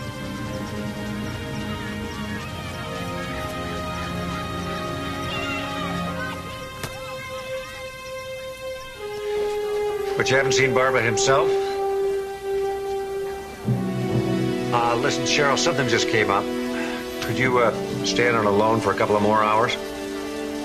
Call me if anything happens. Mrs. Foster, if you have something you want to tell me.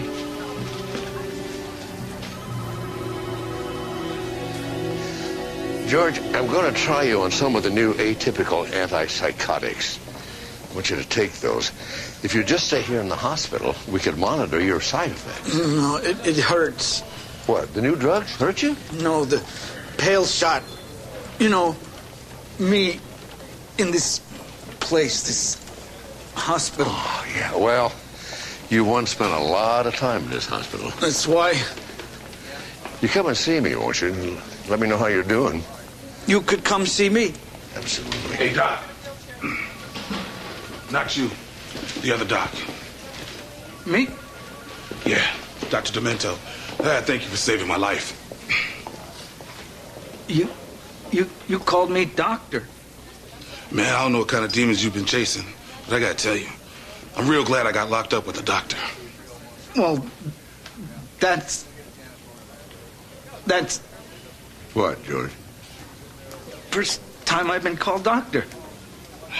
To me, you're the best.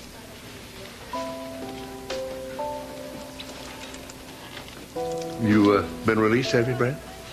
Yeah, they only had me on a drunk and disorderly. What about you, Doc? You gonna be okay? Well, I don't know. Some days are good. Some days not so good. Yeah, tell me about it. See ya.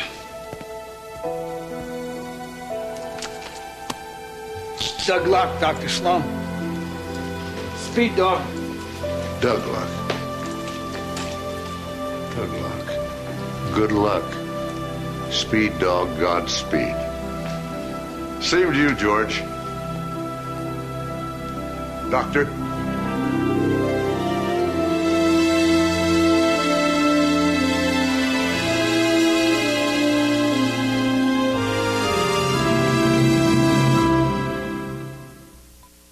Gifford. Plus, know your current events tonight and Friday. Don't miss the return of Madonna. Now your local news.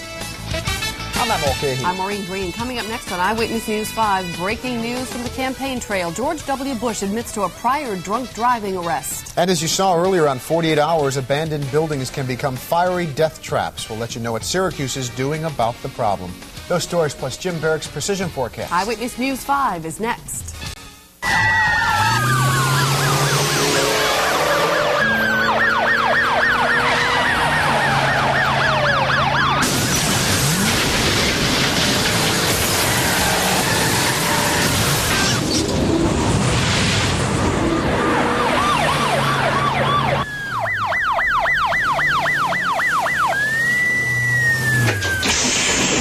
Bad MVA. Awake but disoriented. Blood pressure's 90/50, pulse 124. No evidence of facial trauma, just abdomen and knee. You got 1.5 liters in the rig. Acute abdomen. Let's get him into surgery. Stat. Look all OR. Jesse? BP is 90/50, acute abdomen. We're going to set up an OR1. Sorry, son. You were in a car accident. You'll be fine. All right, watch the zone.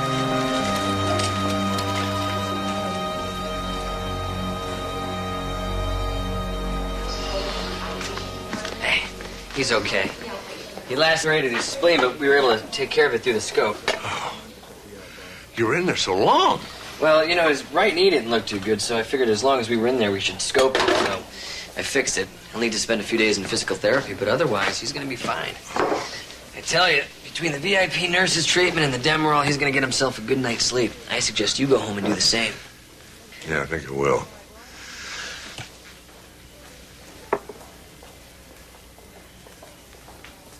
You staying?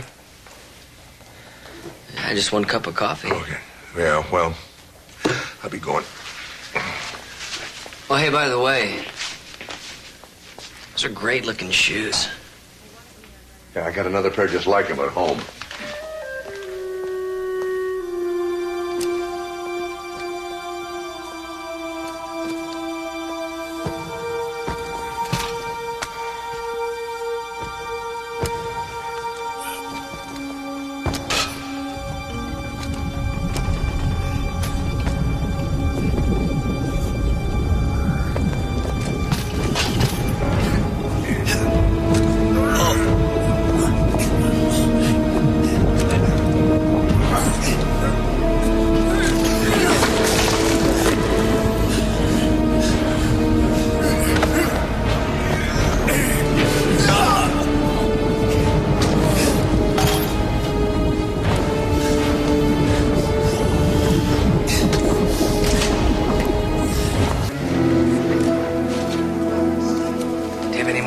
Streptomycin? You're giving all the samples away to indigent patients again.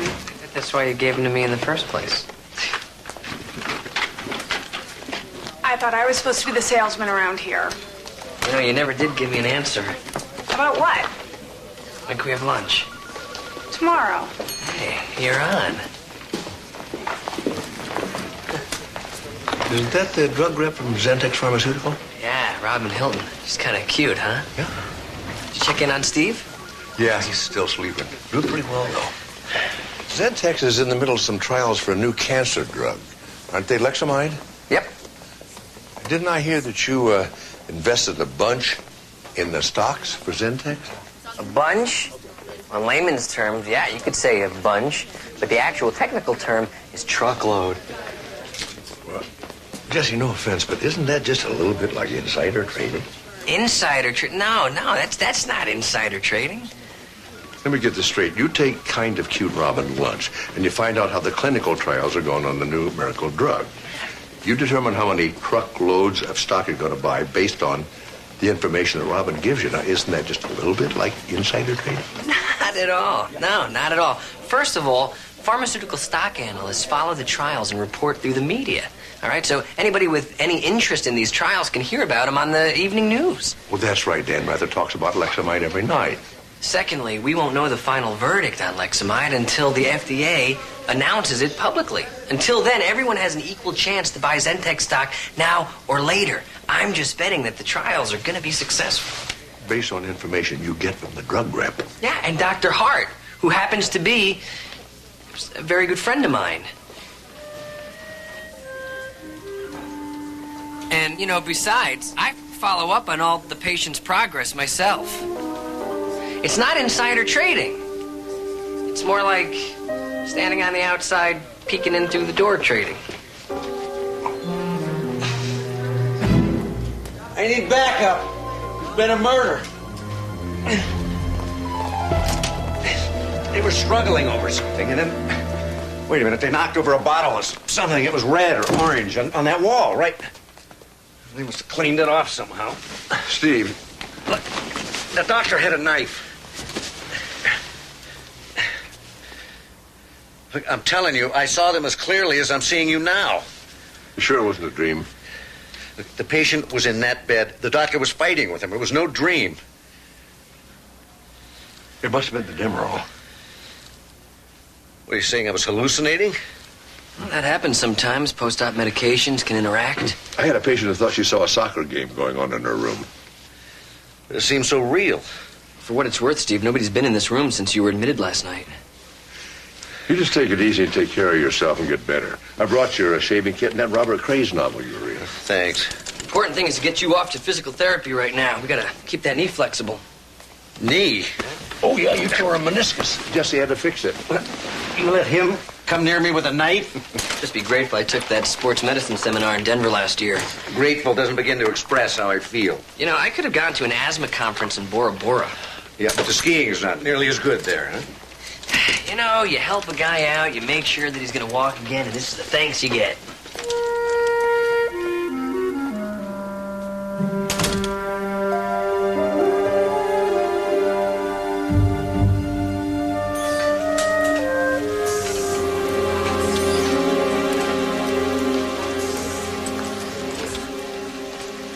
Steve Sloan? Yes. Hi. Robert Timmons. I'll be helping you with your rehab. We say we get started with a couple easy stretches. Steve, I leave you in good hands.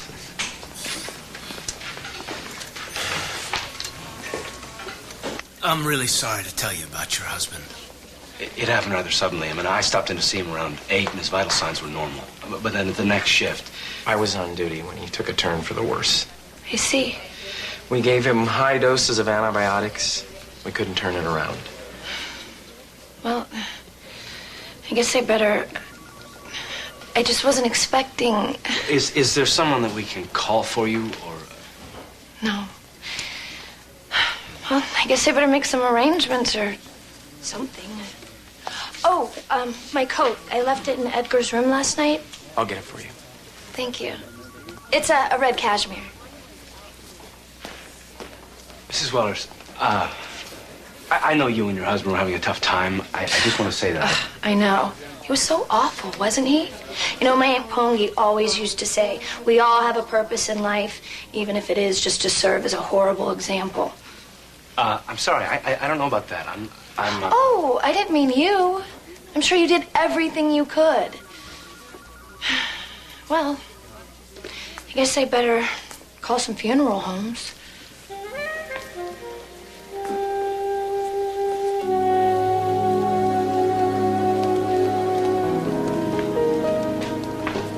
Hey, Walter, how's it going? Hey, just lost one of our trial subjects. Lexamide trials. What? When? Yeah, just a couple of hours ago. I was just talking to his wife. Oh, man. When he was 64, he had colon cancer. And the Lexamide was beginning to make a difference. I mean, his CEA was coming down. Not soon enough, huh? Well, it wasn't the tumor that got him. He was in septic shock. You know the source of the infection? No. But it looked like staph in the gram stain. When his fever spiked in the middle of the night, by the time the resident called her, it was too late. Widow take it pretty hard? I heard them fighting last night when I was on my rounds. I mean, you'd think, since he had died, that she might feel a little, bad. She doesn't. Who can figure people, huh? Well, I'll make my report to the FDA. They'll probably want to start the protocol over for a new patient. And we've got a long waiting list, so it shouldn't take too long. If he wasn't taking the Lexamide, he probably would have succumbed to the cancer by now anyway, but still, you think you're going to give someone a few more years.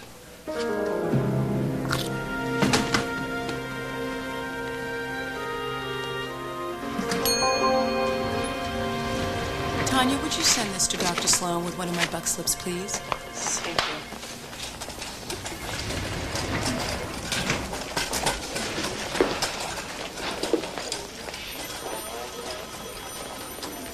Dr. Zimmerman to recovery.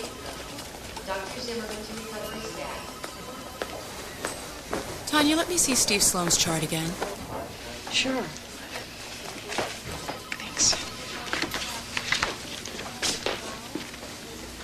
Okay, it doesn't say which aide brought him up from the emergency room. I'm pretty sure it was Rocky.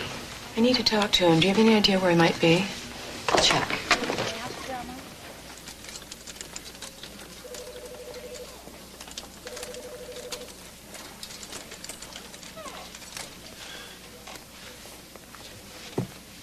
What are you doing?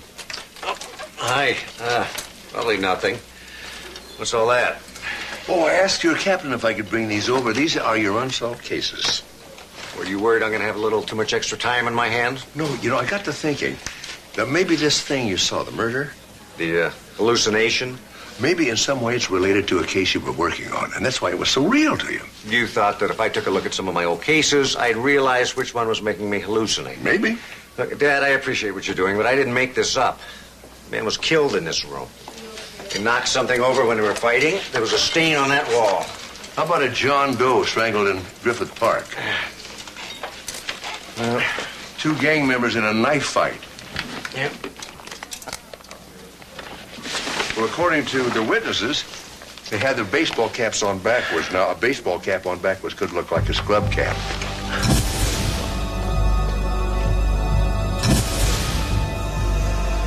Steve? Steve? What's the matter? The TV's wrong. What TV? The TV in the room where the murder took place was on the left side of the door. This one's on the right. Listen, you're supposed to be resting.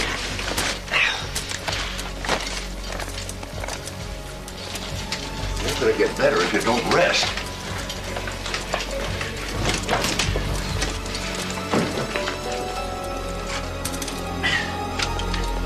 There it is. That's it. I spoke to the aide who brought you down from recovery, and he said that he placed you in this room for a couple of hours until your room was ready. And that's when I saw the murder.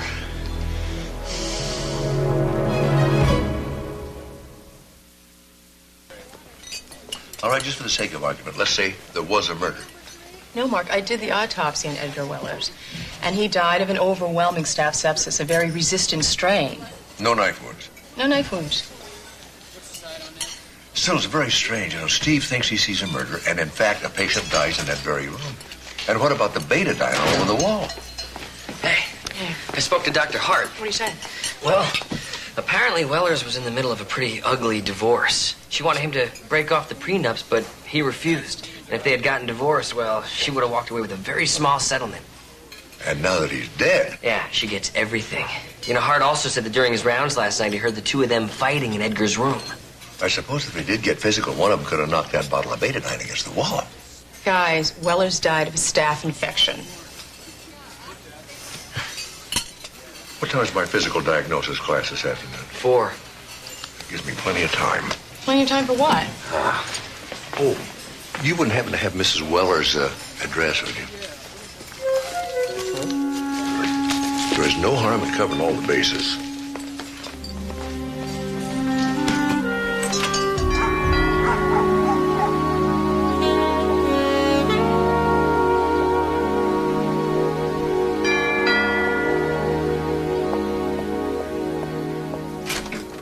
Hi, musicians? Beg pardon? Are you the musicians? Oh, no, I'm Dr. Mark Sloan from Community General Hospital. May I talk to you for a moment? About what? Won't take long. Sure, come on in.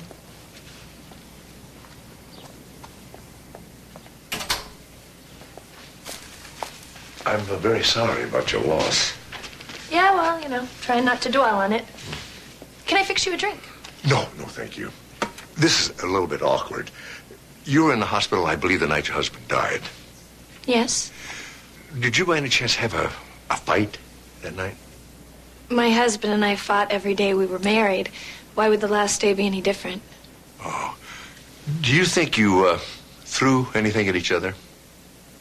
Throw anything? No, we argued, but... Well, do you think you could have thrown or knocked over a bottle of betadine that might have splashed on the wall? No, he was laying in bed. We yelled at each other, I left, and I came back in the morning and he was gone. What is this all about? Well, some questions have come up about Edgar's death. You know, it probably doesn't mean anything, but would you allow us to perform a second autopsy, just to be sure? Sure. You want him? He's all yours. Oh, you had him, Cremated? Yeah, this morning. Well, I'm expecting some people in a few minutes, you know, for the wake. Yes. You're welcome to stay if you'd like. Oh, thank you, but no.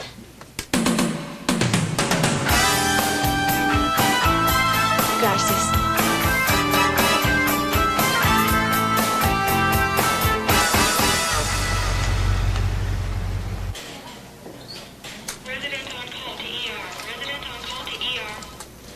What took you so long? Don't be so sure of yourself. Could have been somebody else wheeling themselves into your room. I don't know anybody else that's obsessing over a murder that never took place. Keep thinking about that knife. Me too. No knife wounds. Take a look for yourself. I've gone over the toxicology screen again. Antibiotics, pain medication, a sedative, the Lexamide. The only thing out of the ordinary is the fact that the staph infection traveled so quickly. There is some bruising. Perfectly normal. Patients who are very ill do bruise around their injection sites. What about this? What? Right there. Is that something? Well, that could be a tear. Sometimes when a patient moves too suddenly during an injection, the skin does tear due to the needle. It's not that uncommon.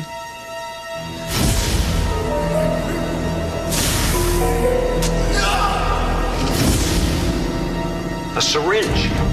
That's what I said. He was stabbed with a syringe. But you said the infection spread quickly, right? Well, yes, it had to have been a very virulent strain, one resistant to antibiotic treatment. Could it have been injected?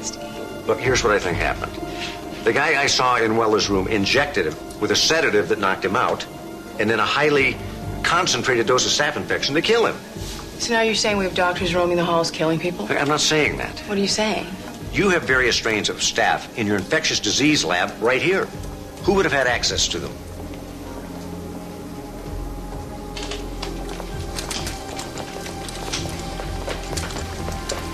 Can I see the sign-in sheet from last night, please? Sure thing.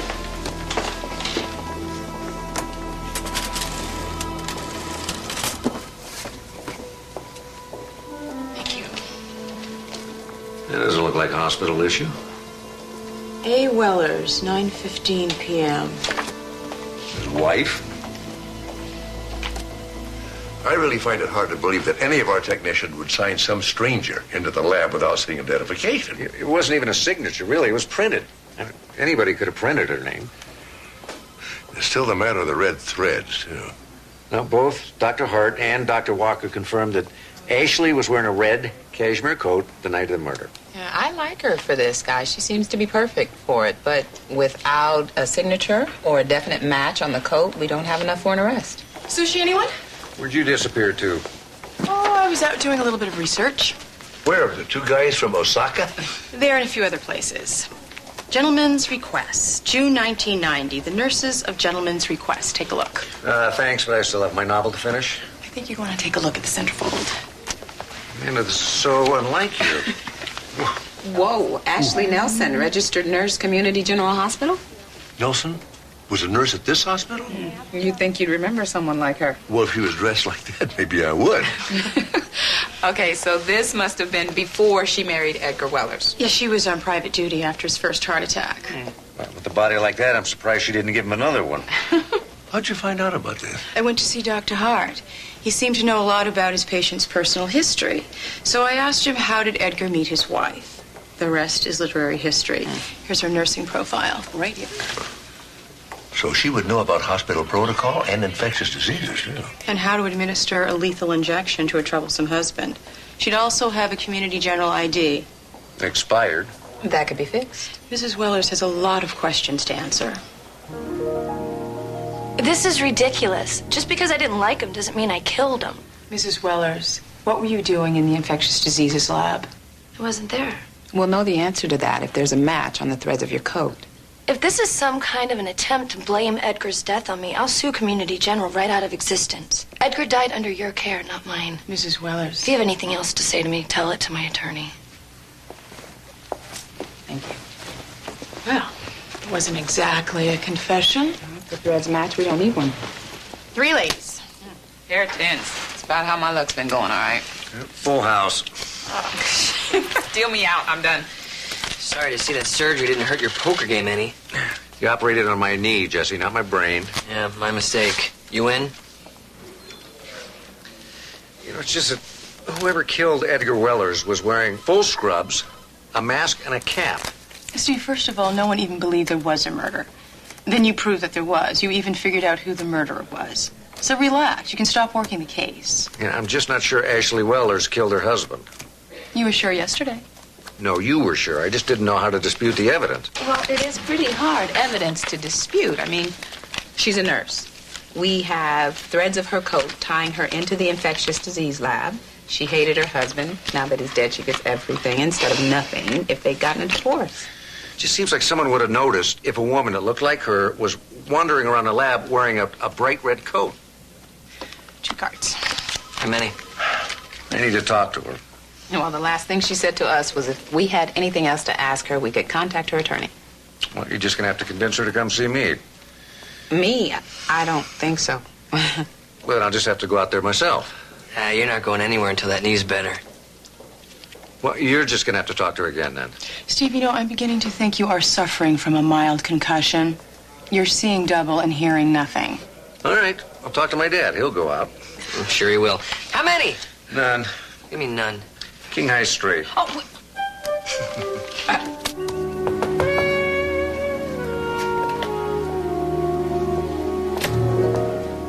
Hi. Wonder if I might speak with you for just a moment.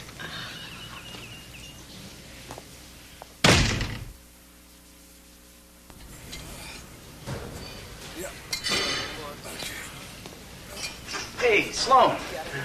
Getting in some extra reps, huh? Yeah, anything to help me get back on my feet. Well, just don't overdo it. You weaken your immune system, you leave yourself open to all kinds of things. Oh, hey. When you see Dr. Travis, tell him I took his advice. Got some of that Zentex stock. Yeah. Down $6. I'll tell him.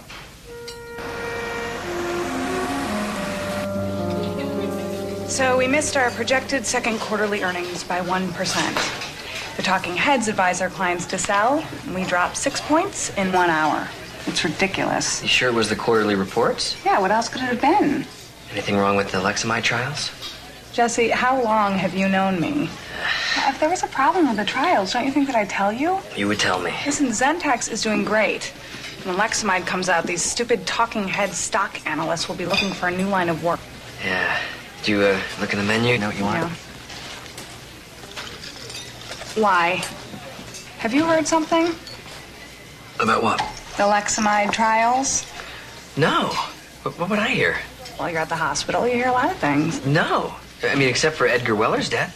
From Lexamide. No, of course not. Their causes. Yes. So no problem. No problem. Okay. Okay.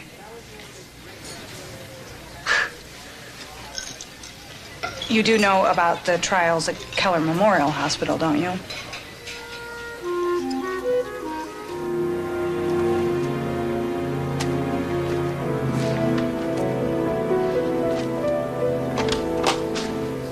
Walker. Oh, Dr. Travis. Was just looking for Dr. Hart. Guess he left already. You know what time he'll be back? Not really. Looks like he has a new patient for the Lexamide protocol. It's good news, huh? Yeah, that's good. I'll catch up with him later.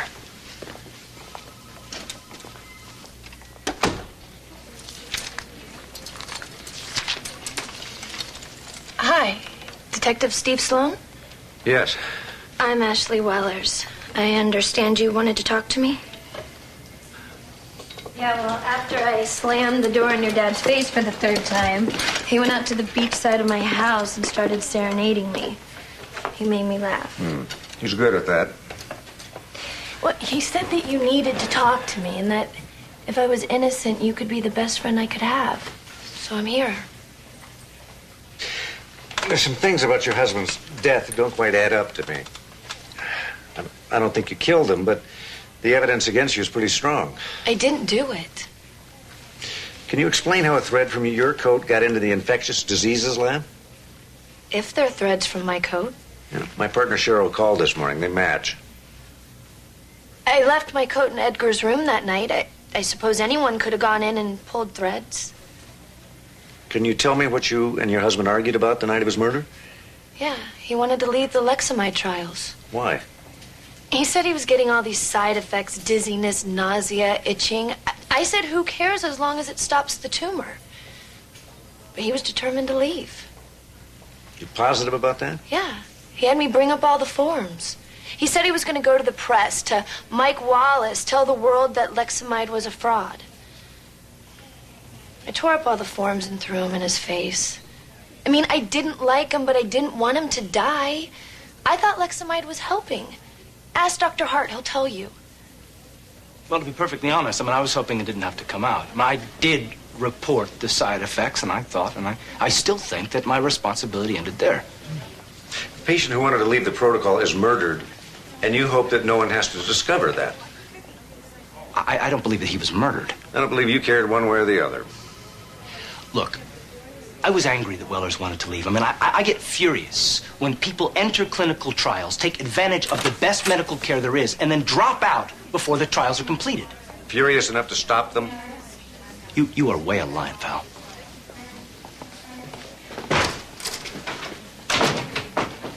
You know, Steve, I can understand why you would think that he's involved with this murder. Did you know Edgar Wellers wanted to leave the Lexamide trials? No. What other secrets has he kept from us? Look, I believe in Walter Hart. And I've read his research papers. His work on colon cancer is extraordinary. Have there been any other problems with the Lexamide protocol? Not a community general. Has this research been carried out at any other hospitals? Yeah, Keller Memorial. It had to be stopped. Why? Because the population did not reach statistical significance. It means that too many participants either dropped out or died of other causes. What are the causes? Heart failure, pneumonia. These aren't healthy people taking Lexamide. Can you give me a list of the causes of death? You're going after the wrong guy. Jess, will you give me a list? Yes, I can. You're just going to prove that Hart is innocent.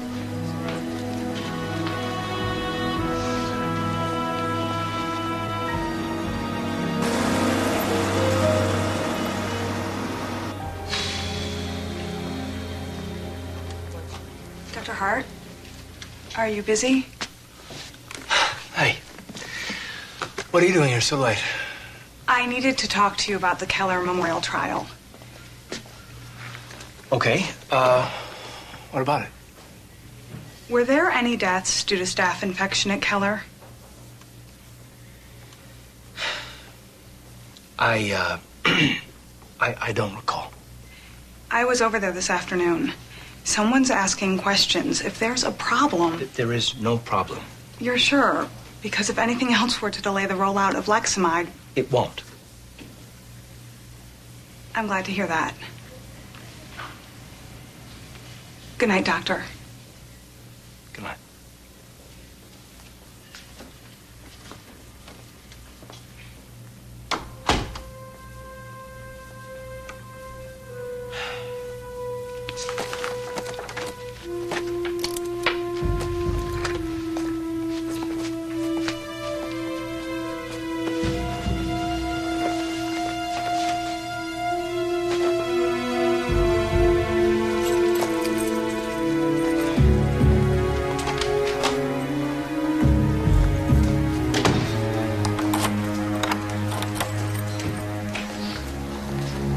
Late, Doc?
The night nurse checked in on him about 30 minutes ago. He had a fever of 103. His BP was back to 90/50, and he had a pulse of 120. And everything was all right when he went to sleep? You could check the chart yourself. This has got to be the same strain. Staph? Yeah, resistant to antibiotic treatment. I gave him maximum doses of broad-spectrum antibiotics. I even gave him a dose of vancomycin. Nothing. Maybe we should put him on the Zoladex. It hasn't been approved yet. We can't let this infection get the jump on us. That's what happened to Edgar Wellers. It could be toxic. I know the risk, Jesse. This will knock his kidneys out. And if we don't act, he could die. I'll take care of it.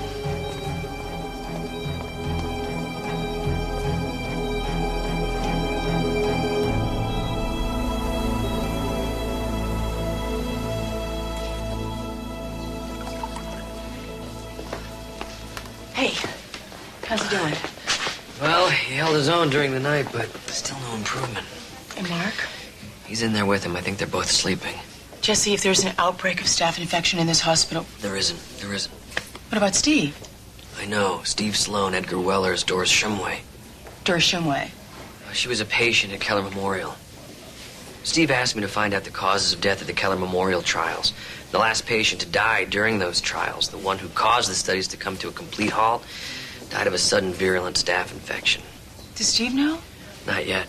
And I bet he was given the staff to keep from finding out. I don't understand why anyone would want to kill Edgar Wellers just because he was dropping out. None of the other patients died during the trials. It's just too much of a coincidence to be random. We have to figure out what the motive is. Why did Dr. Hart kill Wellers? You know, I bet that the answer lies in those research notes. Oh, he'll never turn those notes over to us. Besides, it's far too much data for us to go over. But I could pull up Doris Shumway's autopsy report. Jesse, can I talk to you?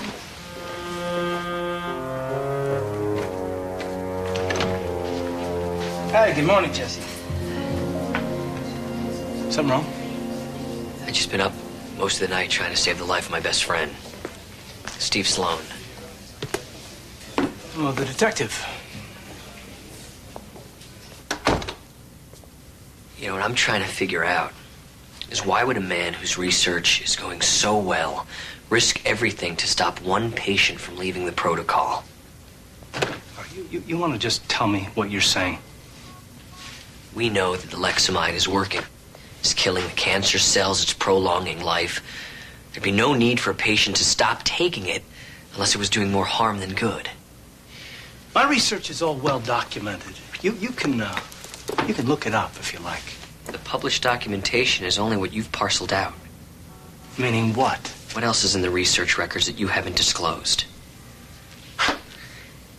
Is this a discussion about medical research, Doctor? This is a discussion about the life of my friend. Or is this a discussion about your portfolio? Hey, look, my investments have nothing to do with this. Are you sure? Because it sounds to me like you're trying to find a fall guy for your investment mistakes, and I will not be made your villain, Jesse. Now, if you'll excuse me, I've got a patient to admit.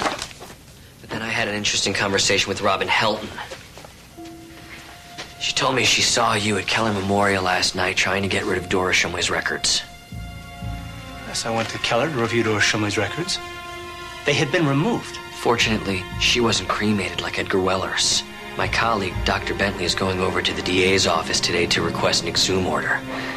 I'm pretty sure that a new autopsy is going to prove that the Lexamide was killing her before you finish the job. You are so wrong about this. I hope you're right. You're going to kill the most effective cancer drug we've seen because of these fantasies. Walter, no drug is worth killing patients over. Steve is coding. I'll come with you. You're not going near him.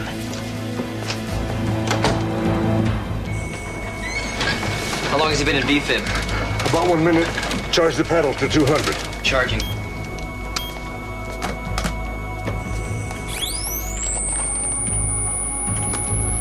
Clear. 300. Come on, Steve. 300 charging. Clear. 360. 360 charging. Ready. Clear. He's back. Normal sinus rhythm. Oh, thank God.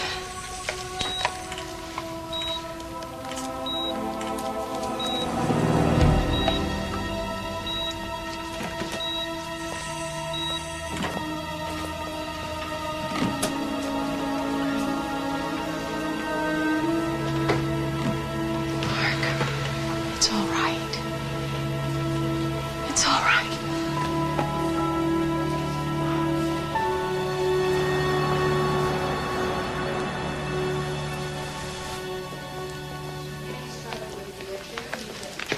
Well, if Hart is guilty, he's convinced himself he isn't. I keep praying he isn't.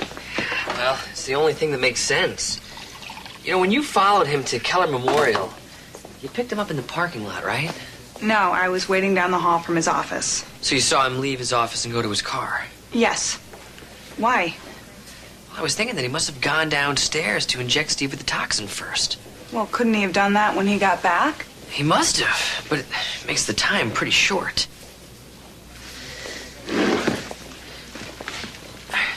You sure you got to Shumway's files before he can get a hold of them? Yeah, and there were no notes in her files to indicate any side effects from the Lexamide. And nothing to indicate that she was thinking about leaving the trials. No. And no way to prove that the staph infection that she died from was in any way out of the ordinary. Mm-mm. Wow, if he is killing his patients, he is doing a hell of a job covering it up. Yeah. We'll find what we need in the second autopsy. How's Steve doing? Better.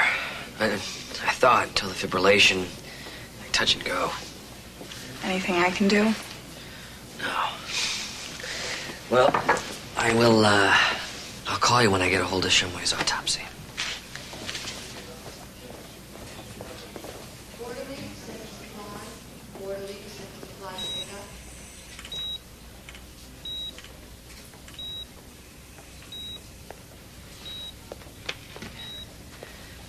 Hey, you're exhausted. No, I'm fine. Why don't you, go home? I'll stay here with them. You haven't had any more sleep than I have. I tell you what, I'll flip you for it. Heads I stay, tails you leave. Okay. All right, I'll go down to my office and I'll take a nap on the couch. I'll be back in 4 hours. Okay? Why'd you make it 6?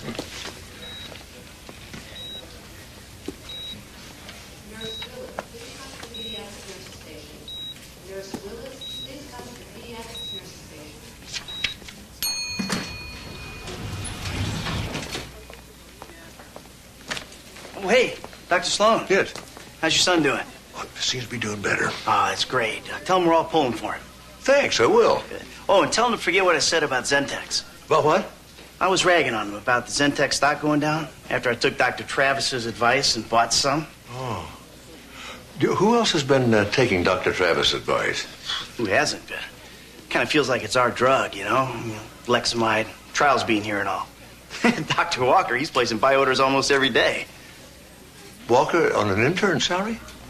Seems like everybody's into the stock market these days. Yeah. Thank you, Robert. Sure. Whatever.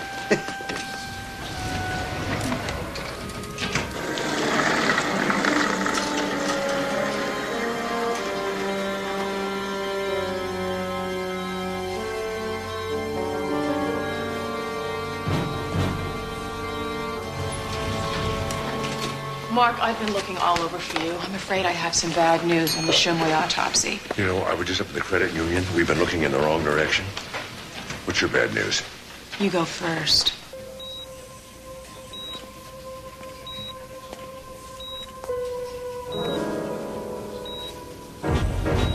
How did you get them to reveal Walker's credit report? I didn't. I said, just tell me if I'm wrong. She didn't say anything. Well, even if Walker did empty out his savings account, that doesn't mean he invested it in Zentex. No, but if he did, he'd be desperate to be sure that drug got approved. He'd have as much writing on as Dr. Hart does. Listen, would you ask security to meet me up in Steve's room? I think I should talk to them. Sure. Right. Oh, what was your bad news? Oh, I heard from my friend who works at the DA's office. I'm afraid we're not going to get that order to exhume Shumway's body.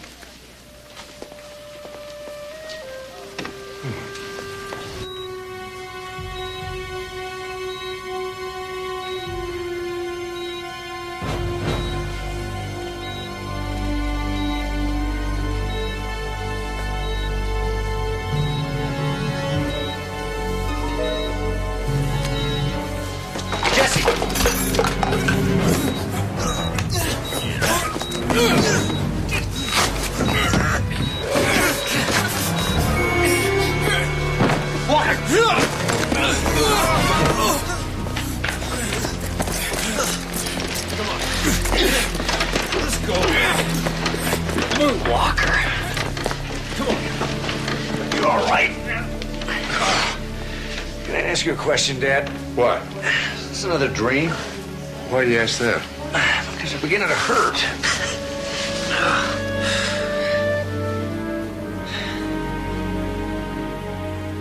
I'll just be glad to get home, get out on the beach, do some surfing. Now, you don't want to start overdoing it too soon. Oh, Dad, believe me, getting out in the sand and surf, getting some exercise is exactly what I need. I'll meet you at 4 o'clock, same place. You got it. I'll be there. Steve, you checking out already? Yeah. I'm so proud of this knee, I think I'll go jogging with you and Robin this afternoon. Yeah, I don't think so. See, 2 is company, 3 is Too many? too many. Anyway, Cheryl called. They're arraigning Vincent Walker next week. You know what I can understand? Why didn't he just dump that Zentex stock when the market dropped? He couldn't. He was out on margin. The guy invested every cent he had in it. So when the stock went down and his broker started calling him, asking him to pay off the margins, we panicked. Well, I can see not wanting to face financial failure, but murder? Look, if Edgar Weller said anything bad about Lexamide to the press, Walker's house of cards would have come crashing down. I know why he went after Steve. He was afraid Steve was on to him. But why did he go after you? Because I had seen him snooping around Hart's office. It was just a matter of time before we'd put it all together. Oh. I see somebody I owe a pretty big apology to. Excuse me.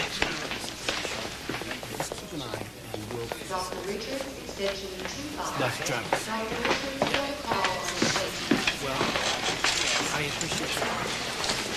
Steve, this came for you. Oh, who's it from? I didn't open the card.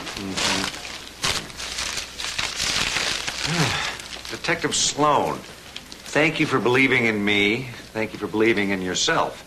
If you need a private duty nurse, I'm always on call. Ashley Weller. Save me the chocolates. You know, you should think about getting a private duty nurse. Yeah. She seemed like a lovely person on the inside. Well, I'm sure she is, but I'm fine, thanks. Well, you know, just so you're completely on your feet again. Pistachios?